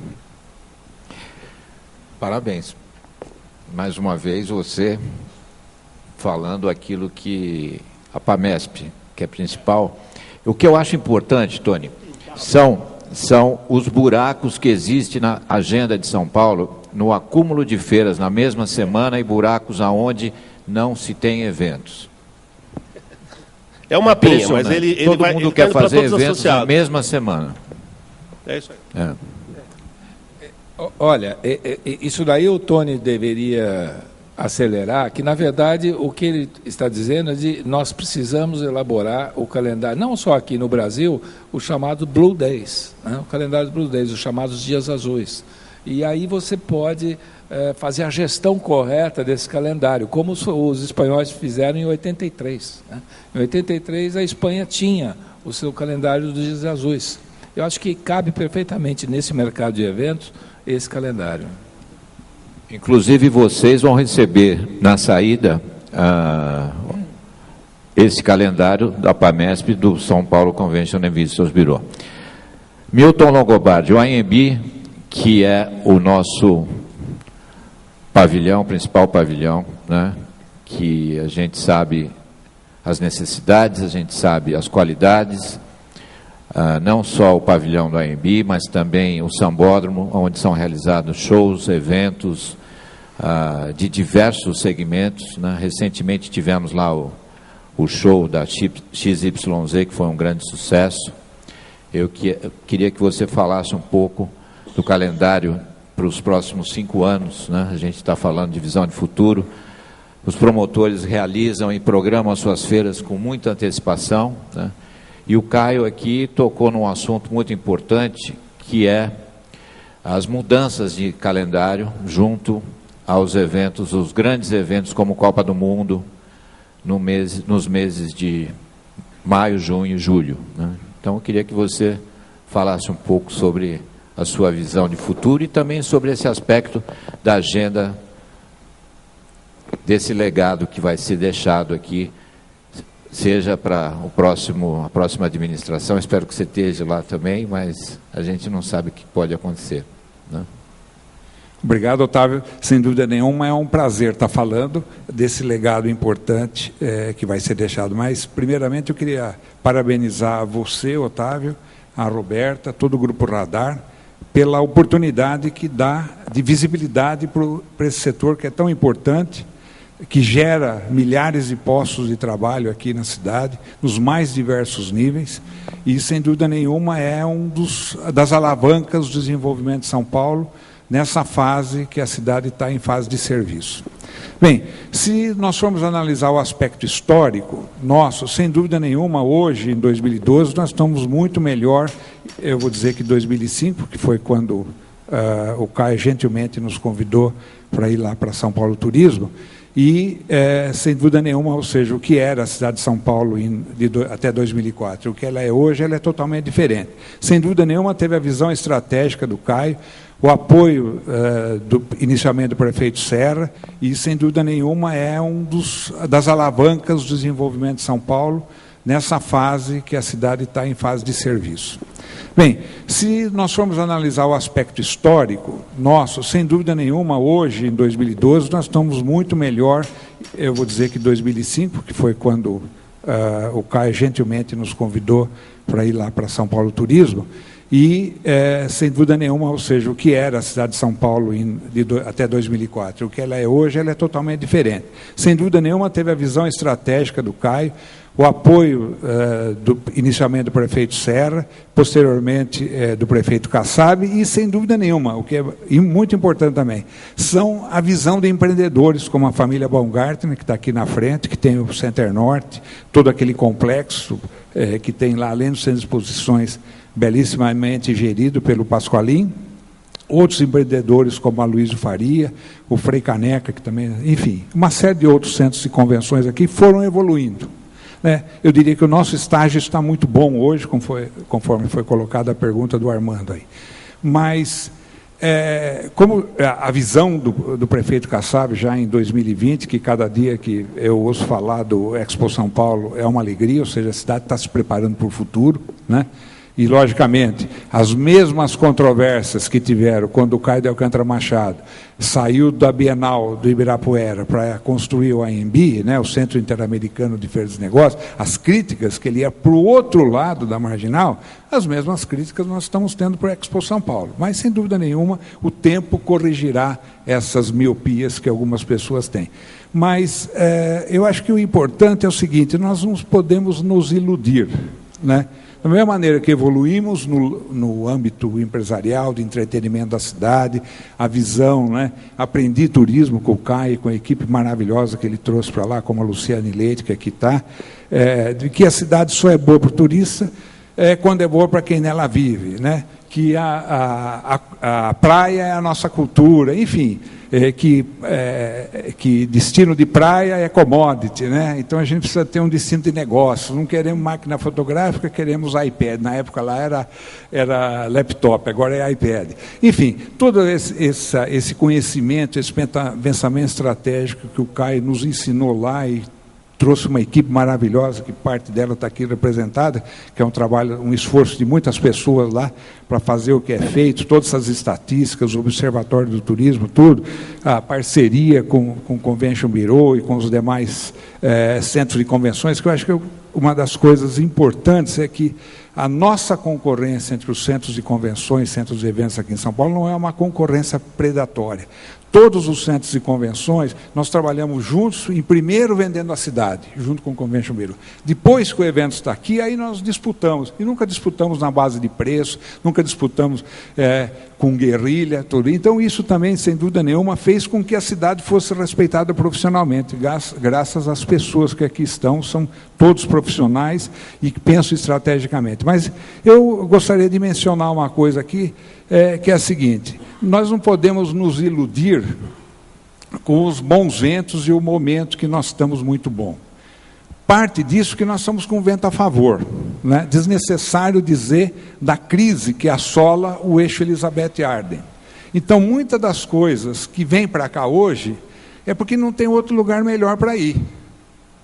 Quando essa recuperação vier acima do Equador, sem dúvida nenhuma, nós vamos enfrentar tempos muito difíceis e uma disputa em um mercado muito mais cerrado. Felizmente ou infelizmente, essa recuperação acima do Equador vai demorar um pouco mais do que se espera, né? A primavera árabe vai entrar no seu inverno e com pouquíssimas soluções para frente. Então, sem dúvida nenhuma, se a gente olhar a pauta de exportações brasileiras hoje, que é excelente, ou seja, nós estamos vendendo muito bem para o exterior, apesar de todas as feiras que nós temos aqui, de produtos manufaturados, a maioria dos produtos exportados na nossa pauta é de commodities, né? Ou seja, minério de ferro, soja e quase que tudo com um destino chamado China. Quer dizer, que se tiver um resfriado lá, nós pegamos pneumonia aqui.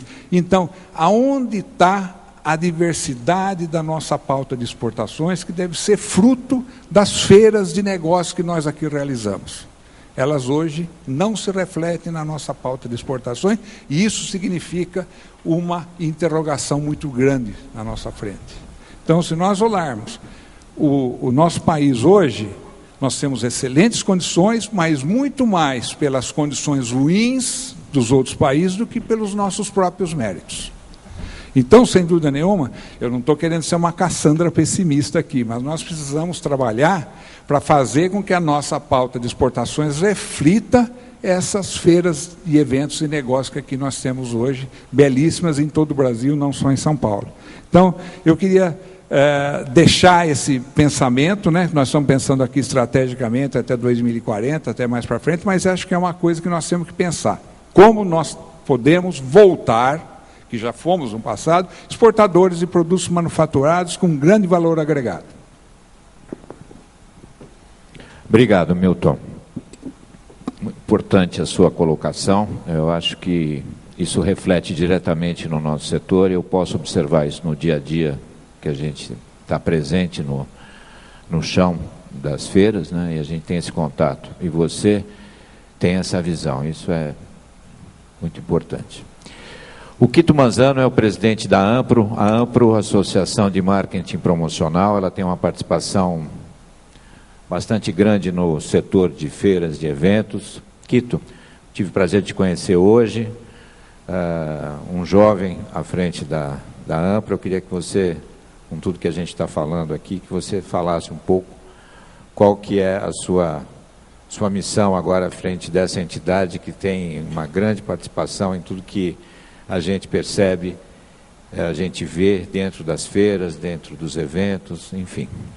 Bom, bom dia a todos. Eu agradeço aí o convite de trazer a AMPRO para esse debate, essa conversa bastante produtiva. A AMPRO está com a missão hoje de... primeiro, eu queria só dizer que não tão jovem, porque eu já passei dos 50, tá? Então, a AMPRO ela tem a missão hoje de fomentar realmente o mercado de marketing promocional, e de uma maneira bastante diferenciada do que vinha sendo feito até hoje, porque estava muito voltado somente aos associados da entidade, enquanto as agências, né? Como vocês todos podem ouvir aqui, o mercado está bastante aquecido, existe um movimento muito grande dos promotores em trazer novos negócios, e a nossa preocupação, de fato, é a qualificação de quem vai realizar esses eventos. A AMPRO está muito preocupada com o profissional.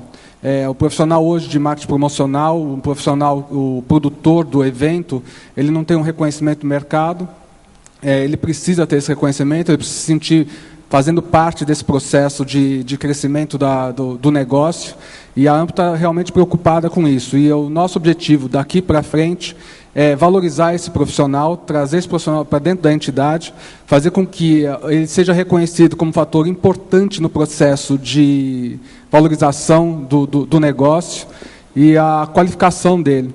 Para vocês terem ideia, a questão de 20 anos, a proporção do profissional dentro do evento era de 1 a cada 300 participantes. Hoje, aqui nessa sala, você tem 1 a cada 10. Então, o que a gente precisa realmente é olhar um pouquinho para a qualificação do profissional, para que a gente não tenha essa diversidade maravilhosa de pessoas participando de um evento e sem a qualidade da entrega.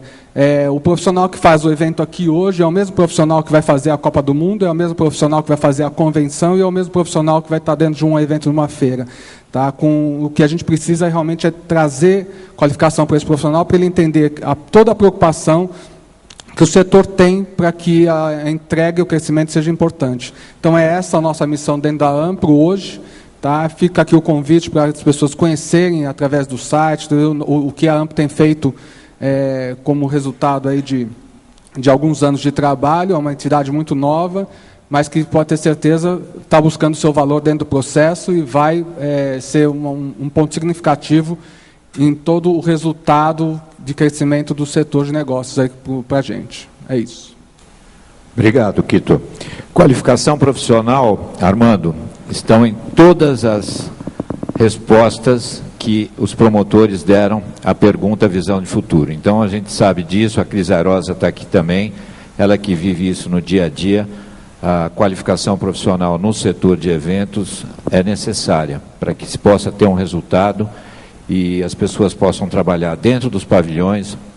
O Sérgio também é um incentivador desse tema, né, da qualificação profissional, tanto no recebimento do que se refere à montagem dos eventos, como também a quem é o próprio promotor, para se facilitar e para se ter mão de obra especializada, mão de obra profissionalizada. É muito importante isso. Professor Marins, nós temos aí dados atualizados desse momento. O Milton falou agora do resfriado na China e causando uma pneumonia aqui no nosso país, né? Que nós somos exportadores de commodities, que a gente precisa melhorar um pouco a indústria de produtos manufaturados, a gente sabe disso, o Brasil precisa exportar tecnologia e não... Mas nós somos um celeiro. Também, se nós pararmos de produzir os commodities, o mundo vai ficar sem comer, né? Se a gente for em outros países aí, a gente sabe o tão quanto é deficitário plantar hoje, se ter uma produção de pecuária como nós temos no Brasil, uma produção de soja como nós temos aqui, e crescendo também na produção de tecnologia. E você tem esses números atualizados, essas oportunidades, trazendo sempre o lado positivo para nós aqui. Bom, gente, muito prazer, né? Um prazer estar aqui. Vocês, que raio não cai duas vezes no mesmo lugar, eu caio aqui já há alguns anos, né? Então, é um prazer muito, muito grande estar aqui, nessa mesa aqui maravilhosa, né? Desde a Cris até Caíto e todo mundo aí. Mas, gente, é o seguinte, nós não temos muita saída, viu? Milton, essa história de commodities, nós não temos saída. Só para vocês terem uma ideia, gente, o que vai acontecer com o mundo está olhando por uma parede preta. Qual é essa parede preta que o mundo está olhando? Nós vamos passar de 7 bilhões de pessoas para 9 bilhões de pessoas nos próximos 40, 50 anos. Essa população vai ser mais urbanizada. Quando a população é mais urbana, ela consome mais carne. O mundo vai ter que produzir nos próximos 40, 50 anos 50% a mais de grãos e dobrar a produção de carne. Isso, segundo a FAO, né, que é a Organização das Nações Unidas para a Alimentação e Agricultura. Isso virtualmente é impossível de acontecer. Porque a produtividade por hectare, só para vocês entenderem, eu tirar mais do mesmo talhão está chegando no seu limite. Soja a gente tirava 35 sacas por hectare, foi para 64 sacas por hectare, tira hoje 100 e poucas sacas por hectare, ninguém acredita que vai tirar 300 sacas por hectare, vai precisar de mais terra. 60% desse aumento vai depender de mais terra, 40% pode ser de aumento de produtividade ainda. Onde no mundo tem terra, não tem água. Onde tem água, não tem terra. Daí vem a FAO e diz o seguinte: o Brasil tem 400 milhões de hectares de terras agriculturáveis, aráveis, descontando a Amazônia, só de acordo com a legislação brasileira. E só utiliza 50 milhões de hectares. O governo brasileiro briga com a FAO dizendo que não são 400 milhões de hectares, que são 300 milhões de hectares. A FAO diz, então tá bom, mas confirma que só utiliza 50 milhões de hectares. Então o problema de terra o Brasil resolve, ficou faltando a água. O Brasil tem mais terra agriculturável, meus queridos, que Estados Unidos e Rússia juntos. Ficou faltando água. O relatório mundial da água da ONU de 2010 diz que nós temos 8 trilhões de quilômetros cúbicos de água renovável a cada ano. O Brasil tem mais água renovável com 190 milhões de habitantes que toda a Ásia com 4 bilhões de habitantes.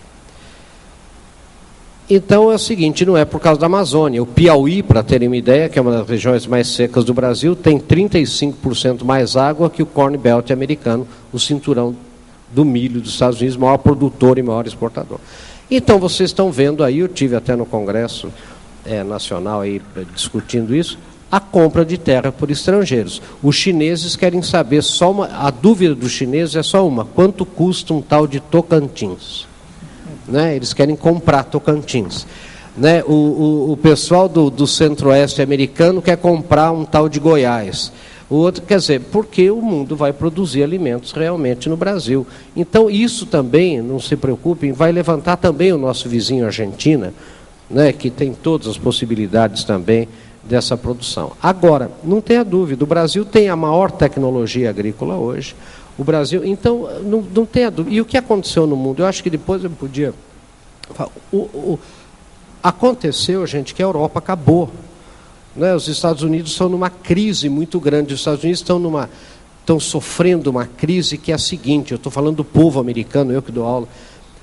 Ele não é mais aquela maravilha que ele achava que era.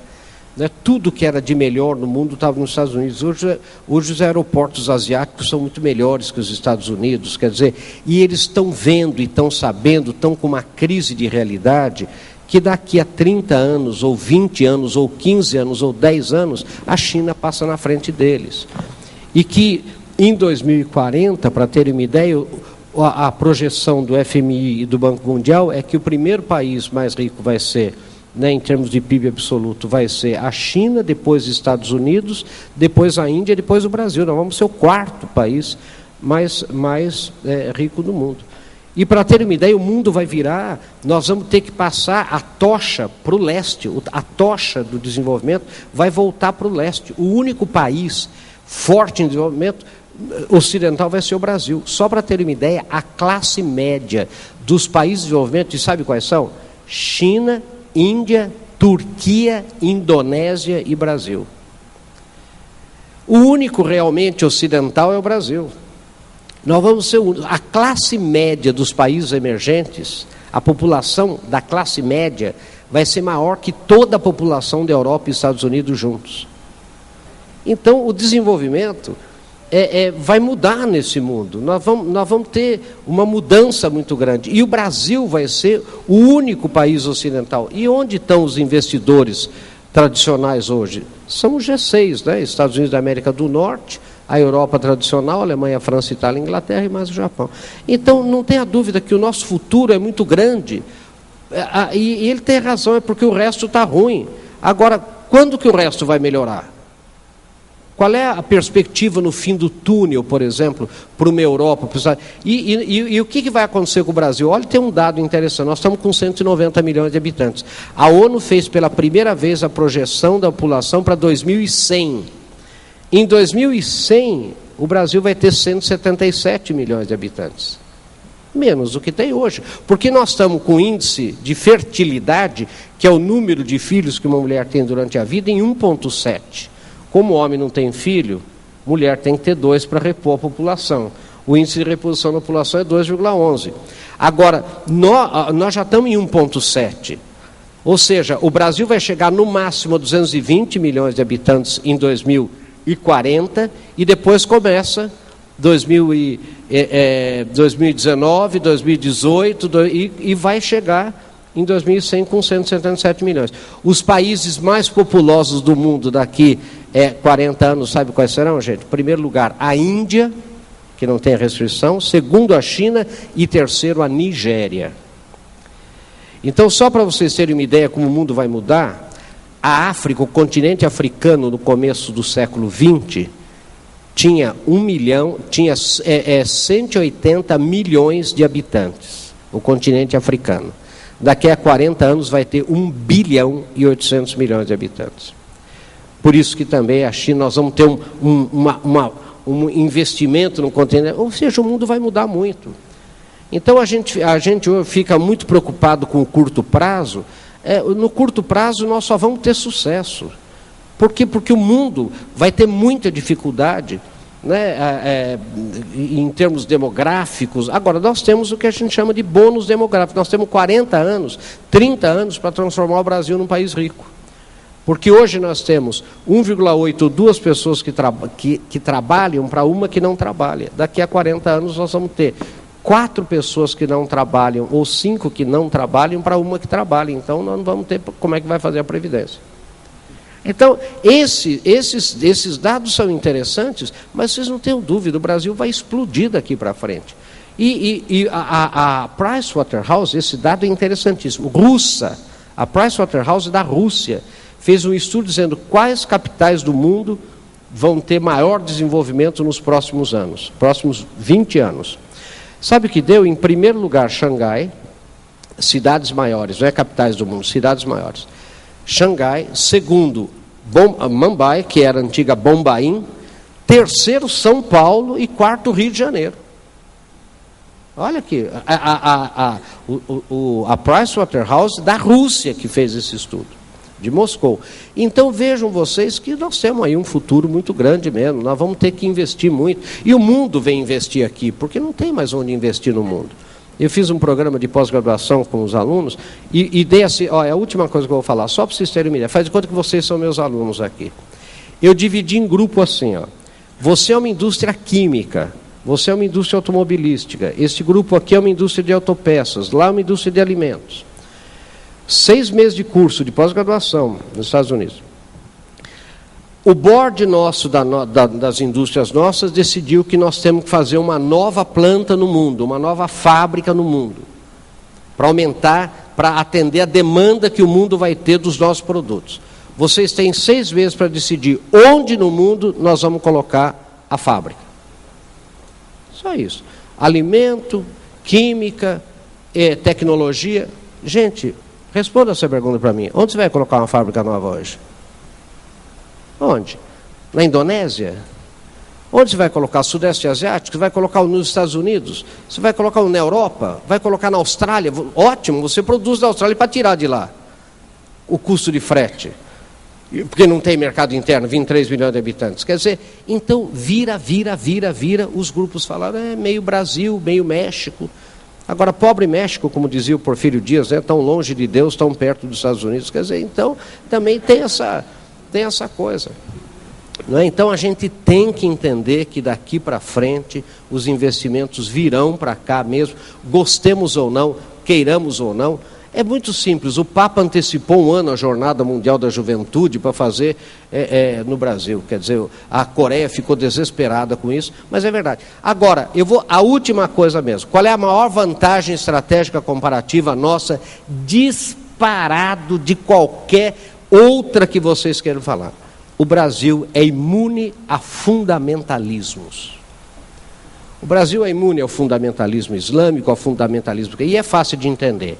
Eu chego para a pessoa e falo, você o que é? Eu sou católico, apostólico, romano. Eu digo, e essa fitinha de Yansan que você tem aqui? Não, isso é só para garantir. Eu dou, isso daí, é que eu dou uma passadinha aqui, uma passadinha lá.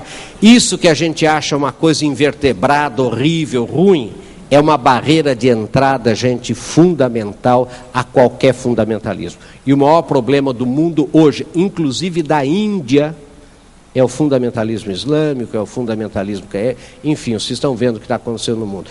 Nós aqui não temos esse problema. Dificilmente um ayatollah vai colocar véu na Marquês de Sapucaí.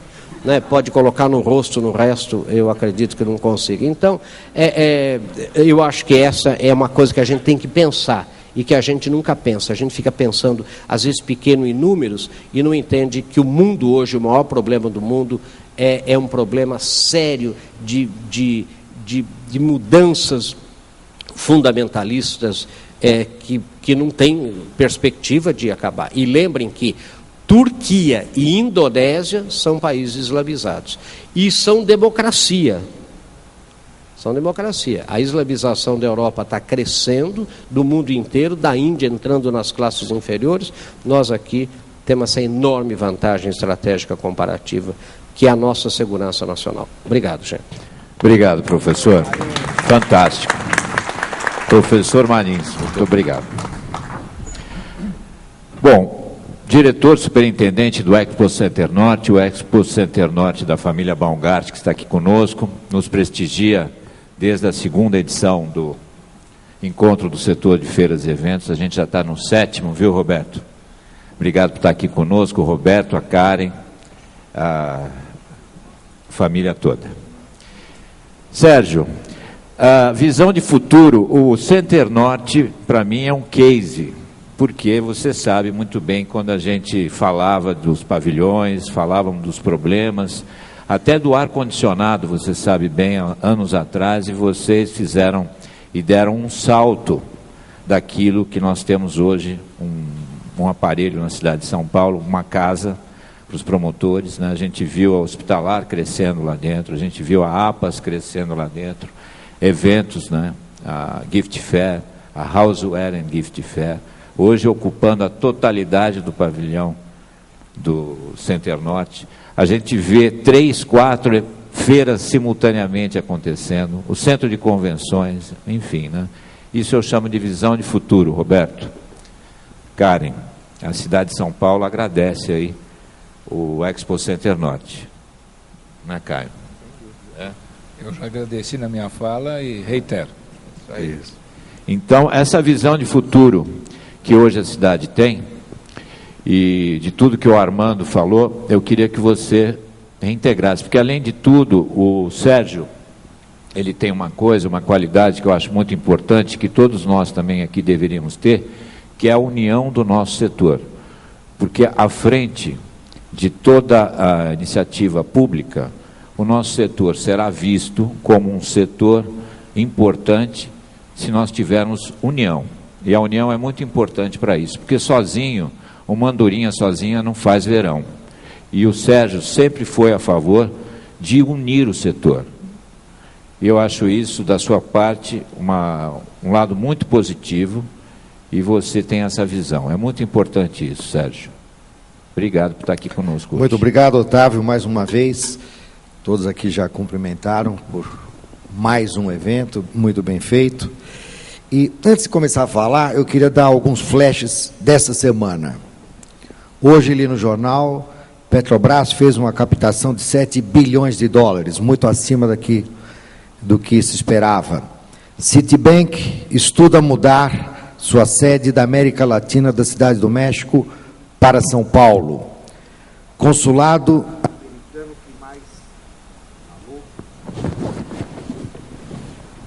Consulado americano que mais emite vistos no mundo, São Paulo.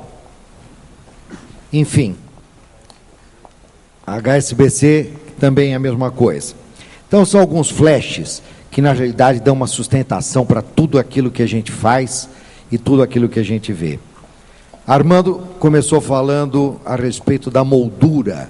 Fez uma figura muito interessante, Armando, que as feiras são realmente uma moldura para tudo que acontece. Realmente, é o nosso showroom, é a nossa vitrine. Tudo que se coloca na vitrine vende, desde que seja muito bem feito, pelos expositores, que são especializados em produtos, e os promotores especializados em mercado. Uma dobradinha que no mundo inteiro funciona. E tem algo em comum, o palco, que é o pavilhão. Sempre se fala muito do exterior, os pavilhões bonitos, a tecnologia. As nossas raízes são totalmente diferentes. Portanto, nós temos a obrigação de sabermos desenvolver um modelo brasileiro.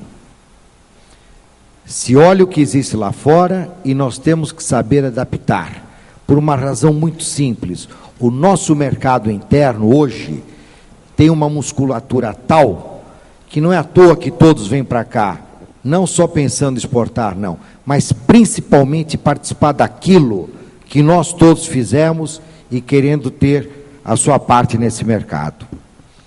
O Souza citou que São Paulo é uma cidade cara. Eu tenho outra visão.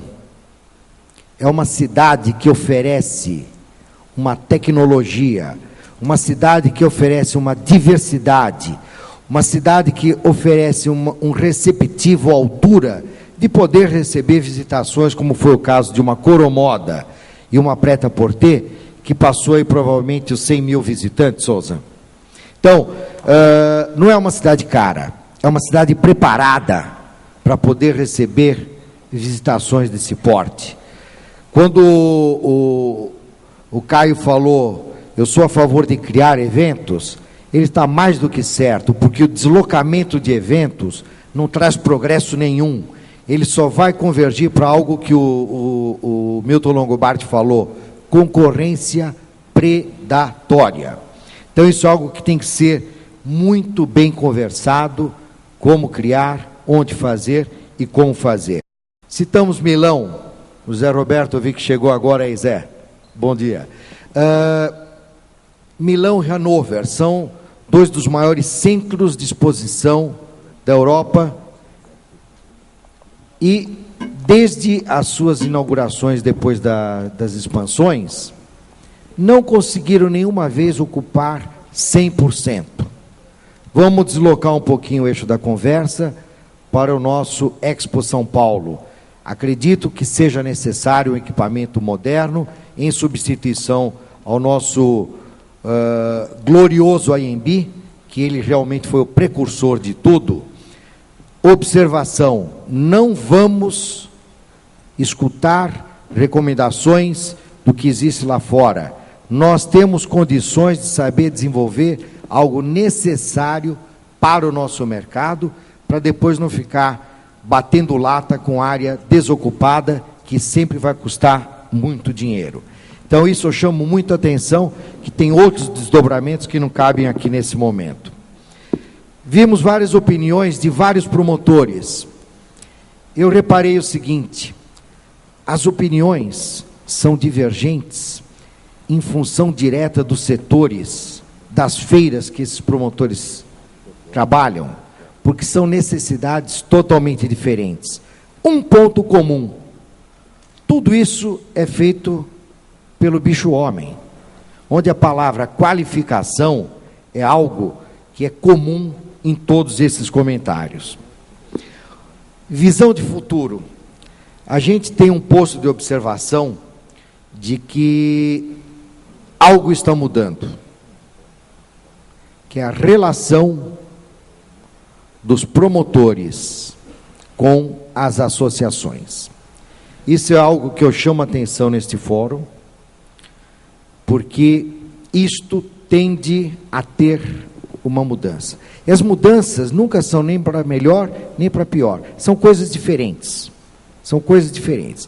Então, nessa visão de futuro, eu acho fundamental ser tratado um capítulo específico nesse relacionamento comercial. Investimentos. Investimentos, iniciativa privada, como foi citado pelo Armando, nós temos o Transamérica, nós temos o Frei Caneca, nós temos o Center Norte. O investimento em serviços tem uma dimensão. O investimento em imóveis é um capital intensivo, são coisas totalmente diferentes e que tem que ser muito bem conversadas com as empresas que vão participar de desenvolvimentos. Isso que eu vou fazer não é uma crítica, é uma observação necessária. As construtoras que estão ligadas a desenvolver esse novo projeto, elas fazem o projeto e depois elas saem do projeto. Nós ficamos. E nesse nós ficamos significa o seguinte, se não for feito algo na dimensão exata que o mercado exige e pede, nós começaremos com uma concorrência predatória, que é, se já existe, por exemplo, uma Coromoda, alguém vai se satisfazer fazendo um evento, talvez em um nível um pouco mais baixo, concorrendo com esse. E o negócio feira, ele é forte porque representa o setor, e não concorrência entre títulos do mesmo setor. Então, isso eu acho que é uma coisa muito, muito clara de ser visto. Existe hoje no Brasil algo que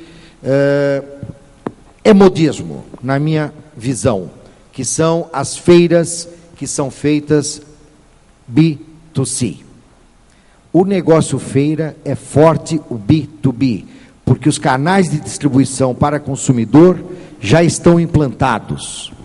Então, todo esforço promocional que existe para feiras B2C é algo também que, do ponto de vista de visão de futuro, exige uma reflexão para nós. quando se fala hoje de setor de eventos, feiras, que está sendo muito bem trabalhado e com um reflexo enorme nos seus resultados, vira e mexe surge projeto de centro de convenção e pavilhão em várias outras cidades. Vocação. Antes de qualquer projeto, tem que ser discutida a vocação do destino. Porque se faz um projeto muito bonito, mas não existe disponibilidade de assentos de avião para você ter uma visitação concentrada em 2, 3, 4 dias. Você não tem acomodação hoteleira, você não tem o receptivo como um todo. Então, isso também é algo que, do ponto de vista de visão de futuro, eu acho fundamental. O Brasil já escutou muito. Eu tenho uma visão um pouco diferente, tanto do Milton quanto do professor. Imagina eu me arriscar a ter uma visão um pouco diferente do nosso professor Marins. Eu não acho que os outros países estão caindo. Não, a minha visão é diferente. Nós é que estamos subindo. Eu tenho certeza que boa parte desse resultado que hoje nós estamos começando a desfrutar, ele tem sido o reflexo de um trabalho que tem sido desenvolvido há muito tempo. Europa, berço da civilização, sempre muita cultura, um nível educacional maravilhoso. Começou a faltar dinheiro, deu pancadaria. Coisas em níveis muito superiores que nós nunca vimos no Brasil. Eu gostaria de assistir duas coisas. Ver uma Europa descer com elegância um degrau e o Brasil subir um degrau sem soberba. Essas são duas coisas que eu gostaria de ver, que nós não podemos perder essa oportunidade. E para terminar, digo o seguinte: sou um otimista, com a certeza de que nem tudo dará certo. O meu lado pessimista diz que nem tudo dará errado. Eu só tenho uma esperança, que a gente não pare de sonhar. E se alguém falar, Sérgio, você é um sonhador, por favor, não me acordem. É isso que eu tinha para dizer. Obrigado, Sérgio. Cris Airosa, nós estamos com o nosso tempo já quase chegando ao final. Não é justo, né? Olha o reloginho ali correndo, eu tenho que olhar para ele. Você vê só, a gente vai ter a sua participação, para não ficar assim com os participantes aqui, nós vamos abrir para uma pergunta. Vocês vão ficar chateados, mas vamos abrir para uma pergunta e nós vamos ter que sair para o nosso coquetel. E lá fora, os debatedores aqui vão ficar à disposição de vocês, para que vocês possam perguntar. Enfim, vamos estar lá, vamos fazer o nosso networking e retornar aqui para o almoço e para a entrega das homenagens. Então, Cris, você é uma craque, né? Acho que você tem uma experiência, uma bagagem em termos de eventos. Para vocês terem uma ideia, a Cris, ela foi convidada recentemente para estar na Espanha, nesse evento ligado ao Vaticano, né, que vai acontecer aqui no Brasil. Como é que chama? Jornada Mundial da Juventude. Vão ser 2,5 milhões de estrangeiros. Quer dizer, a Copa do Mundo nós vamos ter 600 mil visitantes. Esse evento vão trazer 2,5 milhões de visitantes, entre cardeais, bispos, participantes, e vão ser distribuídos em todo o Brasil esse evento. Então vai ter gente que vai estar hospedado nos hotéis como esse que nós estamos aqui ao lado, o Sheraton, o Hilton, o Hyatt, hotéis um pouco mais simples, até albergues, enfim, vai ser um evento que vai ter um impacto bastante grande. E a Cris é uma craque. Eu quero que você fale, Cris, de tudo que você sente desse mercado que você atua nesses próximos anos, a profissionalização, as empresas, como é que está sendo esse mercado aqui no Brasil?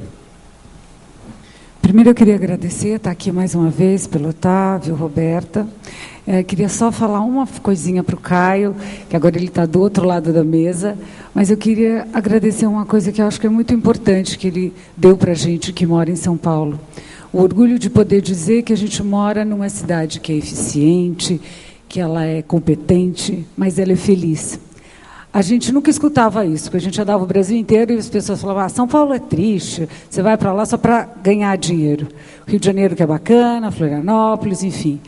E não, agora São Paulo é feliz, porque ele tem virada cultural, ele tem aquela coisa maravilhosa das bicicletas na rua.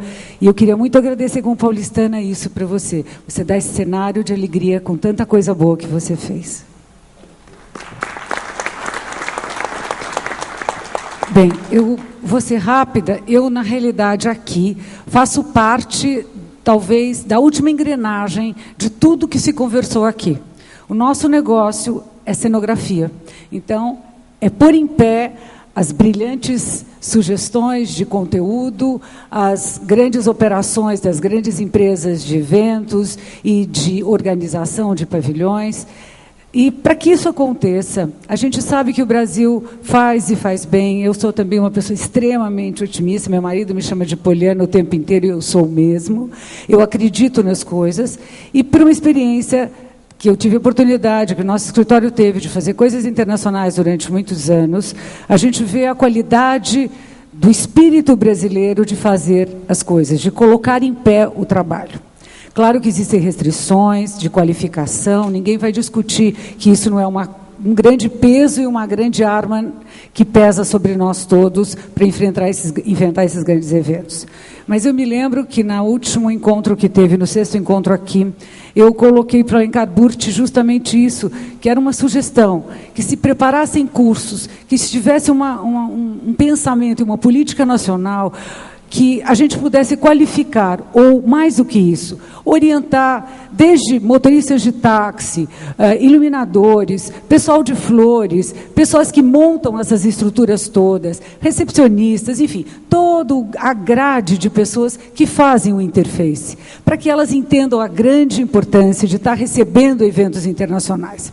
Por que isso é importante? Não é só para a gente ser útil e eficiente naquele momento de 2014, 2015, a gente já não aguenta mais escutar só falar disso. O grande problema que me preocupa muito é o depois. Porque hoje você consegue descobrir, conversar com fornecedores que estão comprando milhares e milhares de metros de painéis de LED para poder usar nos grandes eventos, nas fanfests desses grandes eventos que vêm. E vai fazer o quê depois com tudo isso? Então, se a gente não qualificar esse ser humano que está comprando tudo isso, para ele entender que ele tem que comprar de uma maneira racional e utilizar isso de uma outra maneira também racional, nós vamos ter no nosso mercado de mão de obra, de fornecedor, de serviço, um problema muito sério depois que tudo for embora. A gente não pode garantir que nós vamos continuar tendo essas demandas grandes. Concordo que São Paulo tem muita coisa, concordo que o Brasil está super alavancado, eu vivo isso o dia inteiro, mas sei que existe uma grande expectativa quanto não dar certo no Brasil as coisas em relação à montagem de tudo isso. Acho que precisaríamos, sim, ter uma qualificação e uma explicação de como isso acontece. E eu tenho uma sugestão. Nós temos feiras de todas as coisas bacanérrimas aqui nesse país. Gift Fair, que começou pequenininho, hoje é uma coisa impressionante. Você não precisa mais para Paris para olhar aquela feira maravilhosa que eles fazem, que a gente acabou indo algumas vezes, a Maison et Objet, porque a gente tem aqui no Brasil coisas muito bacanas. Mas a gente não tem nenhuma feira, fui a uma pequena, que encontrei até o Otávio, que mostre e que fale sobre o mercado de eventos, que traga empresas de fora, com materiais, com tecnologias, com produtos, que a gente possa comprar aqui no Brasil em condições melhores. Porque tudo que a gente quer comprar de diferente para poder atender ao mercado, e principalmente esses clientes que vêm de fora, eles têm uma expectativa de qualidade que às vezes a gente não tem em material no Brasil. Tudo bem que a gente tem uma 25 de março que nos ajuda em muito, mas não é a melhor opção. Então, eu acredito que esta feira que eu fui há um mês atrás, em dezembro, eu acho que foi, né, que nós fomos, Otávio, essa feira que era de materiais para evento, uma feira de promoções, ela foi tão simples, tão pequena, ela foi tão acanhada, e eu vejo um mercado poderoso por trás, porque as pessoas querem comprar essas coisas, e querem entender como comprar é a melhor maneira.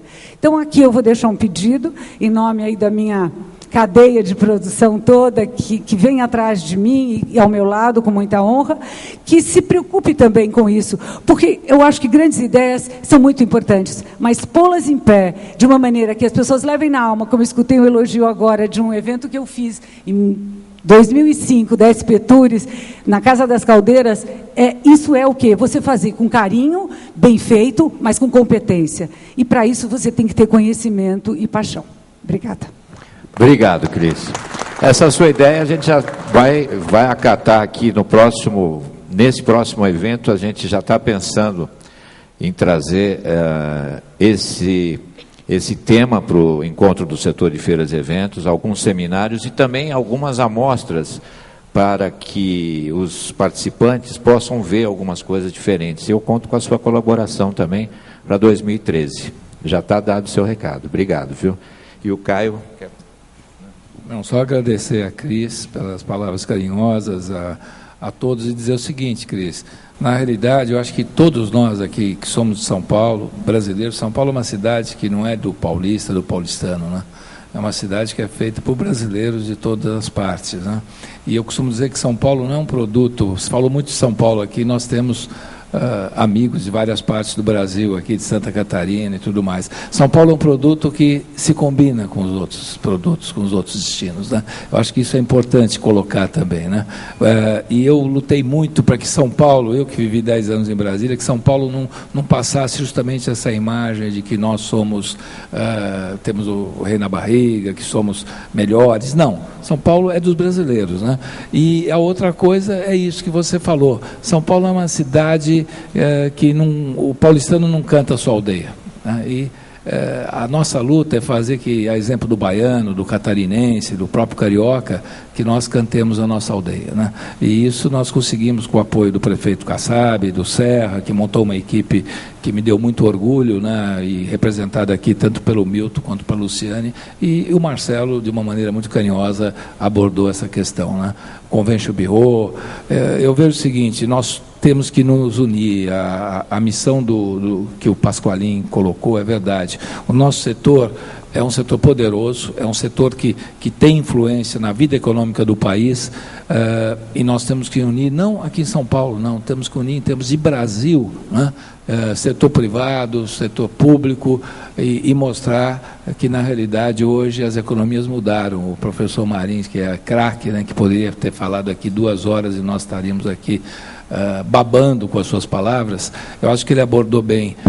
Nós temos aí caminhos econômicos e temos que despertar a mente de economistas míopes, né, que o setor do entretenimento hoje é a bola da vez, né, e de certa forma nós somos as ferramentas maiores para impulsionar isso no país, né. Então eu queria agradecer o carinho aqui, porque agora estou com o Grupo Bandeirantes, plataformas de comunicação diversas, e espero todos vocês, quem tiver alguma ideia, alguma proposta, estou de portas abertas, tá bom? Um beijo grande no coração de todos aí. Obrigado, Cris, viu? Obrigado, Caio. Bom, eu queria agradecer a participação de todos aqui no primeiro Fórum de Feiras e Eventos. Eu tinha falado que a gente ia abrir para uma pergunta, mas o nosso tempo, infelizmente, a gente já está super estourado. Queria agradecer ao Armando Campos Melo, presidente da UBRAF, a Cris Airosa, Sérgio Pasqualin, professor Marins, ao Jorge Alves de Souza, ao Caio Luiz de Carvalho, ao Quito Manzano, Milton Longobardi, Tony Sando e Ângelo Derenzi. Uma salva de palmas.